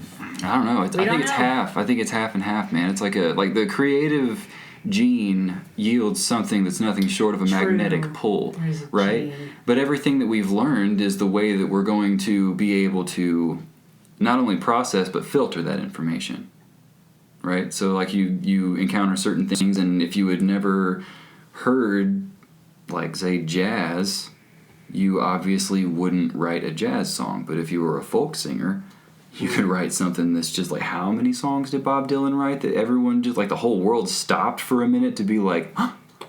You know, like legendary songwriters, you know, it's just the way that we process and filter it, man. So do you, like, when you're writing stories, you feel you feel rewarded even just writing a little bit every day? Mm-hmm. Yeah, I used to implement a really strict regimen on myself that just made me miserable, when it was 2,000 words a day. Oh. You could do that like if you're Stephen King and all you do is write. That's you can knock that out of the park easy. I mean, even if it took you 6 hours, that's fine. As you're writing, though, do you edit yourself as you write, or do you just let your thoughts flow? I just pretty much let my thoughts flow. Uh-huh. It's all about just getting the first draft down. You know what I mean? I don't become a perfectionist until I start editing it. But like once it's coming out, it's just about getting the thing out there. And you're saying you're writing essays now. Mm-hmm. What topics are they based around? I just thought of one I'm going to write about nihilism. Ooh, nihilism. Yeah. As a former nihilist. Yeah, I was going to say it's sort of like an anti-nihilistic essay. I think our generation's had its fill of nihilism. Did you just say messe? It sounded like you just said messe. No, messe. I thought that was maybe like a word for first draft of an essay. A messe. No, just an essay. But yeah, I just feel like as a generation, we've had enough. We've had our fill of nihilism, and yeah. Is this going to be something intuitive, or are you going to extract some information from references and apply it? Okay. Mm-hmm. Yeah, after reading so much Peterson, I can't. Yeah, definitely. I'll read it after you're done. Yeah. I've written a couple already. I wrote one on what I call negative ego. Uh-huh. I can't remember what my second one was. See, as soon as I write it, it's gone. That's why I have to keep it all. I'm very structured in the way I organize my writing. Otherwise, I'd fucking forget all of it. And so your plan is to upload these onto your website? Mm-hmm. Cool. Oh, it's exciting. And that's going to be done in February? Hopefully. I mean, it's done now. Are you working on the website yourself? Yeah. Okay. I'm just doing like a Wix type thing. Uh-huh. But I should be going live like February 1st. It's really just me turning it on at this point. Yeah. Publishing it. Yeah, mm-hmm. But I want to put a couple of essays on it first. Like, I don't just want to put. Do you have like a title for it? Or is it just, like, do you have a title for the website? No, it's just my name. Just your name? Yeah. No one has my last name, so like the domains are all free. That's good. Conversely, I can't find a damn person that doesn't have my name when I try and start a new music sharing site. Yep. And there are people who've like started it and then just like deleted, or like not even deleted it, but just like left the account there, so I just can't even use the name. Uh-huh. They're waiting for you to pay them to buy it from them. Yeah, that happens with racket. like. Luckily, I locked down Cory Site's music, so that was all right. But it happens with other things too, man. I want to be a troll, I really, really want to be a troll. I really want to be a troll online. And like the best names that I think of already taken. Flounder Pounder or Shark Gargler or just something like that. No, I've thought about it, and I run these ideas by Brie all the time. She's like, where do you come up with these names? And I'm like, well, clearly other people came up with them, so I can't even use it. Yeah, no, I've wanted to troll, like, I hate to say it, I've wanted to troll like family members and stuff. Like, just when they say that shit online that they're just like, ugh, my day, and I just want to be like, oh, do you? And like, from the outside, they're like, who is this person? Well, let us know when you get that started. I would know. Oh, I ain't saying shit. I'm just gonna do it. I'm just gonna start doing it to people. Because most of the people in my Facebook feed I don't actually know. I find all those people, even people I don't know, to be opportunities. You know, just something may resonate with somebody, and then they may have some kind of connection. The likelihood of that happening is low, I think. But because the opportunity lies in the chaos. I'm like an opportunities-focused person. I'm not so much money-oriented. See, that's what I'm trying to rewire myself to. That's like why my motto for this year is wander into the chaos. That's where all the opportunity lies. So you're going to try to be more opportunities focused. Yeah, I'm just focusing on doing the thing mostly, and just putting myself out there. It's been a thing I've realized in my relationship. It's like, you know, George is more money based, and I've discovered I'm more opportunities based. I don't really like selling my art and accepting money for it, because I think it's some kind of form of, I feel like it's some kind of prostitution. No, because you're selling something. I'm selling something that I made, and I've never been comfortable with it. I think that's what my issue is. I can never have a studio at the Harrison Center and be open on First Fridays. I just don't think I'm at that level. Some people can, that's but interesting. And I told him that. I think I had like a revelation 2 weeks ago. I just don't think I'm comfortable selling my work, and maybe that's another reason why I never was successful being at full time at it. Too. So what would you say the main thing, like the main emotion you get from painting is? If you're not trying to create something for consumption.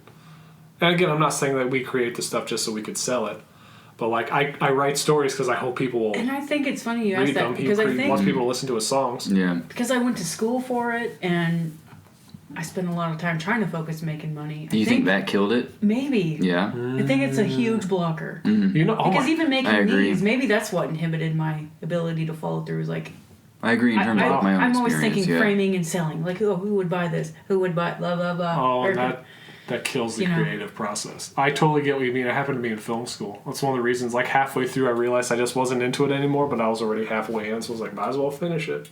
Yeah. Okay. Yeah. Because I went in just like, oh yeah, I'm going to be doing this. Like I love it. Like I have the opportunity. I'm going to do it. And then halfway through, I was just like, because again, it kills the magic. And like once the magic's gone, you just see it as a job. And it's like, oh, do I really want to be on set making something for 14 hours, like 6 days a week? No. It depends on what you're making. I suppose. It depends on what you're making and what stake you have in it. You know what I mean? Or And if I someone had else no stake believes in it. in what they're doing. You know, I think that's a huge thing too. Like, if I were to find an artist, if I were to find anyone who was like I don't know, in their own right, like 100% kindred spirit to the way that I look at writing and developing ideas and things like that, like, I would work with them. I would work with them for sure. For sure. But on that note of wandering into the chaos, it's funny that you talk about like opportunity being there, because I think that's where like the inspiration lies. Yeah. That's the way I see it. It's rooted in hope. That's all it is. Say that again. I got a call on my phone and it comes to my computer. So I. Yeah, we're talking about wandering into the chaos and what it really means. I think that's where it's where all the inspiration is, man. That's where like anything can hit you, and you're gonna process it the way that you process it. See, and that's literally the feel. That's the emotion of hope. It's wandering into that chaos, knowing and just believing that something good is going to come out of it. Yeah, that's like how you define hope. I would say I do have a lot of hopes, though. I still, I guess that's why I have way more hope now than I ever have. I've ever really? had. Yeah. Again, that's what inspired the whole nihilism essay. It's like I'm starting to see it a lot more. Like it's easier to pinpoint now. Like when I'm watching shows or movies, and like I can sense the narrative turns they're taking, and I understand why they're doing it. And it's just this overall I think Americans have celebrated the low road for a little too long. For a while, it was really cool. Like, I mean, I went through my phase. I used to be fascinated by anti-heroes. I loved it. I loved the idea of a bruised and broken hero who still managed to be a hero in the end. Now it's just like, all right, we need more heroes at this point. You know what I mean? We're focusing a little too much on one side of the spectrum and completely ignoring the other one. That's why I remember in my early days of writing, I used to be kind of a glutton for killing my heroes, no matter what it was. Like writing, even playing when I was a kid. I've always known that not every good guy makes it out alive. For some reason, I understood that inherently as a kid. But like now, like I understand, like there's a way to write, like Game of Thrones purported to do this. I mean, The Song of Ice and Fire, which is the book it's based off of. The book's much better than the show at doing this. The show, it got to a point where if you kill characters off just because people die in real life, because it happens all the time, I don't feel like you're understanding what you're doing. You've lost sight of the thing you're trying to do. You're not trying to replicate life necessarily. You're trying to... Now, again, not every character has to make it out alive. That's not what I'm saying. Because, yeah, people do die all the time. And they don't have to die for a meaning. There's a very specific way of doing it. It's just don't kill your characters just because people don't see it coming. That's not storytelling. It's not being honest. That's you just trying to be shocking. You're being too literal about the message. Yeah. That's what I'm kind of thinking right now. Yeah. Yeah, It's made me look back at like some famous like hero deaths a little differently.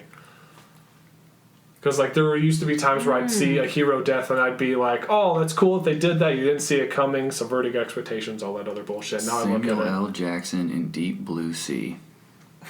Didn't even Never see saw it. that. Never saw it coming. Didn't see it coming, man. Is he a hero? No, but he's It's like that doesn't make sense. he was like the most inspiring dude in the movie, and that was actually a pretty inspired choice for whoever wrote Deep Blue Sea, because just the way they set that death up. Because again, he wasn't a main character. He was just like the dude. He was like the money man. I think, he was like the biggest actor in the movie though, and then it's like we're gonna get him like right at like almost the peak of his most inspirational thing that he says, and he's gonna get eaten by 2 sharks. Not even one, it's 2. And that's a great way, by the way, in that story, that's a great way to build tension. Your most famous actor giving words of inspiration, then he gets eaten. That's a good way to show that your heroes are really, really fucked. Yeah. Oh you know yeah. what I mean? Oh yeah. That's good.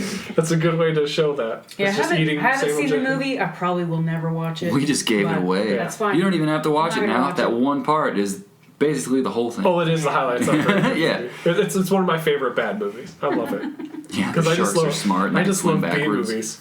Yeah. It's so good. It's like a well-produced B movie. Oh, it is. It totally is. Yeah. I love B movies, and that is a B movie. Another good one I love that's why I haven't watched it. Anaconda. Oh my god. Yeah. That is just pure schlocky wonder. When I was watching movies, I used to watch the shit out of that one. Dude, I love that movie. I never really cared for Jennifer Lopez as a singer. But Ice Cube. When she was in Anaconda, I just liked that movie. Yeah. Besides Jon Voight's weird, unexplainable accent. I don't really remember what he was going for. I remember him getting eaten by the snake. Like he was going for like a Brando if Brando was like an Indian chief. It was very weird. Yeah, that was strange. Didn't the snake eat him and then kind of spit him back out? Oh yeah, and then re-eat him? Yeah. And then he winked at her. Yeah. Yeah. Oh, he winked? I forgot about that part. Mm-hmm. That is Anaconda. Does that some kind of have some kind of underlying metaphor? No, I'm sure that was just Jon Voight being like, I'm going to wink right now. Yeah. Why? Because I am. Because I don't have one operable eye. I'm going to use it, goddammit. I'm almost out of here. What a weirdo. What a weird movie. All right, guys. We're coming on the 2.5 hour mark. Yeah. Well, we made it through like half of them. No, we actually...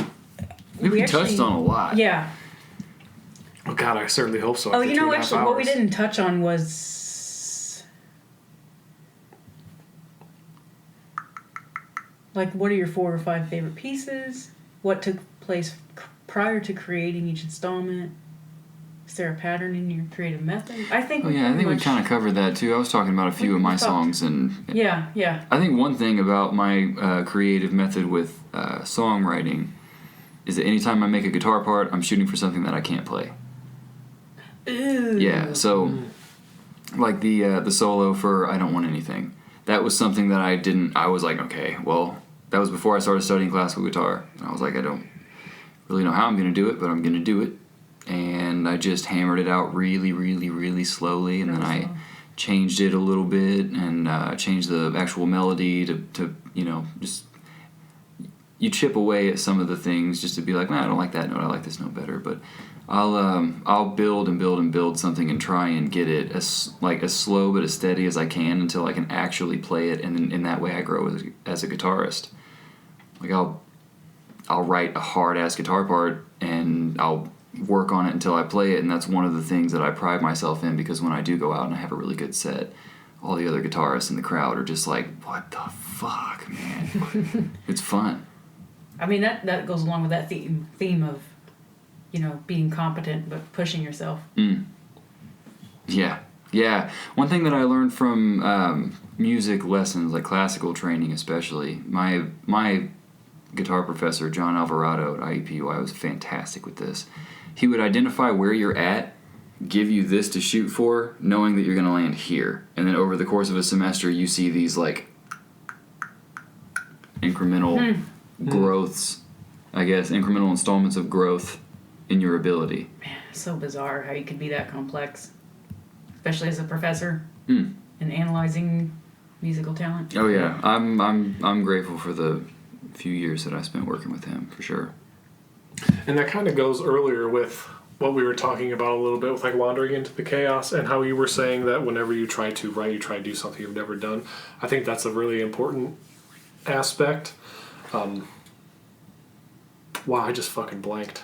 It's all good. We've been here, 2.5 hours. I'm surprised I was able to.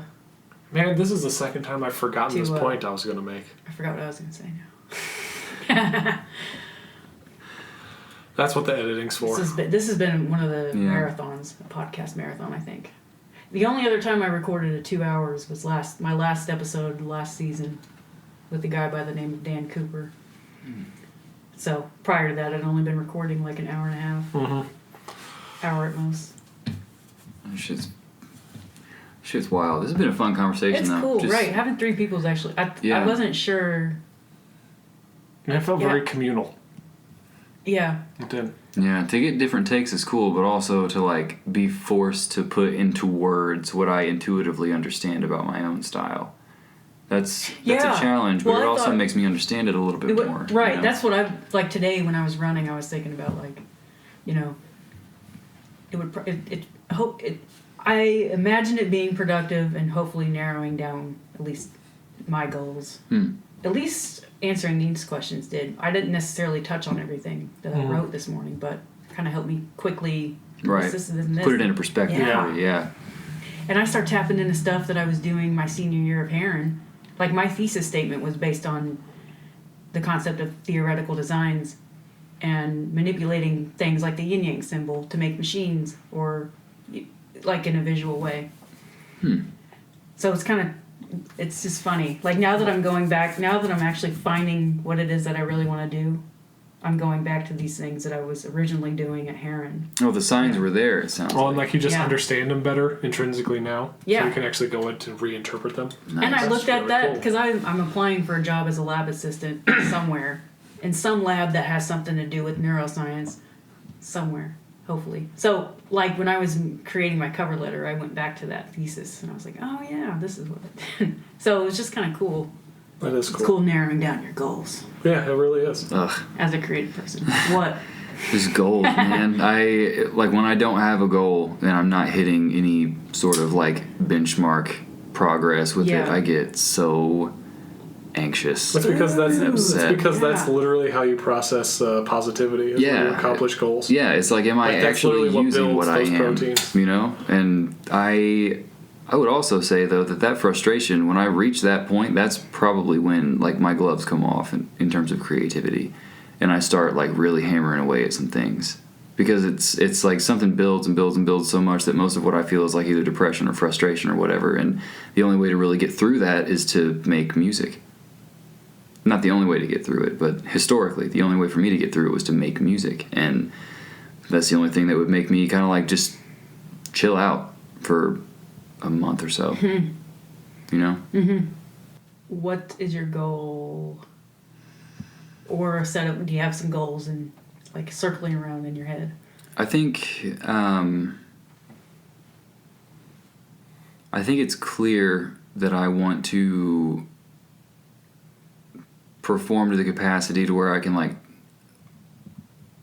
be seen by a lot of people. You know what I mean? Like, it's cool. It's cool as fuck to be on stage in front of like 100, 200, 500 people, and you're playing something and it's all you, and you got the crowd just like, yeah. That's awesome. That's great.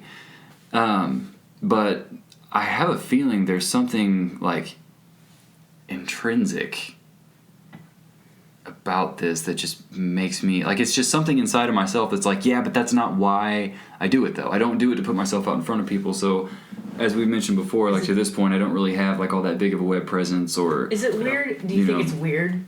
Do you think it's weird? Kind of like how I explain selling my art. You're just trying to like do something so personal and maybe trying to make money for it. That part is something that I can rationalize, right? But doing it for the sake of wanting to be in front of people is something I cannot get behind. So I want to make my most authentic shit. I think that what I really would like to do, my goal would be to come up with, just or to finish fleshing out some new material so that I have something that I'm excited about recording, so that I can finally put everything together, revamp the online presence, start the EPK, and then start like reaching out to different venues around here, build up a little following, and then have enough to get noticed. Like my goal would really be to lock down a manager in the next like year or two, because that's the person who could take me to the next phase. But as I understand it, you got to be doing it for yourself before someone else is going to notice you. You know? Yeah, that's what Will said like last. Yeah, you have to. Like you have to have. You got to put it all together, man, and you got to be like boots on the ground doing it. You have to be doing the thing. Yep. That's the theme of this episode. Just do the thing. It's all too rare that somebody would be like, "Hey, I got an opportunity for you. Like, here, I'm going to save your life." I'm not going to do that. So my goal is I want to get scholarships to go to school to get a PhD, and I want to work as a scientist and research. So what I'm thinking is... That'd be insane. I would tell people, I'd be like, I know a scientist. Yeah. I'd tell them. They'd be like, who are you? Any doctor at, really any doctor that does research, like a psychologist, whatever, they can be considered scientists. But I'm like, I have like an invention in mind. I need to have that developed and have run a business and try to sell stuff. And if I try to do that, then I could get paid to go to school. Like, people would probably pay for me to come do research at their school. Like, put together your hustle, man. Yeah. Use your hustle to get ahead. Like, I can do my 3-hour set and just play a shit ton of gigs and have that be my income, sure. But I just locked myself into a job to where it pulled me away from that for so long that now it's going to be a lot more work to get there. Like, I've thought about music, man. I will never stop doing music. Wherever I move, I'm never going to stop doing music. Music is something that's a commodity. It's commodity. People need it. They need it in their lives. Somebody's going to give it to them. I happen to be decent at it. Might as well be me. You know? Decent. Right. Nah. I mean, subpar. Right? Yeah. They don't throw stuff at me anymore. All right, guys. I think we're going to wrap it up. It's 4 p.m. I actually just kind of forgot I have to pick up my kids. Thank you guys again. This was cool. Yeah, this was cool. Thanks for having us. Thanks for having us. Yeah, it's awesome. Totally. It'd be cool. After busy season. For sure. Once we have like some summertime, things that we're starting to see some results on, man, I'd like to come on, but like next time I'd like to have some things to talk about and push and plug and you know what I mean? There's another goal to have. It's like let's try and reach like the next I'm going to try and reach the next phase of kind of building my live repertoire and my social media presence and all those things to where I can start pushing myself again and have more gigs lined up. Yeah. You know what I mean? I've been out of it for too long. So once I reach that point, then I'll have new things to talk about. Thanks again for coming on. Yeah, thank you. Thanks again for listening, and I hope you join me on the next episode of Artist Solace. Bye-bye.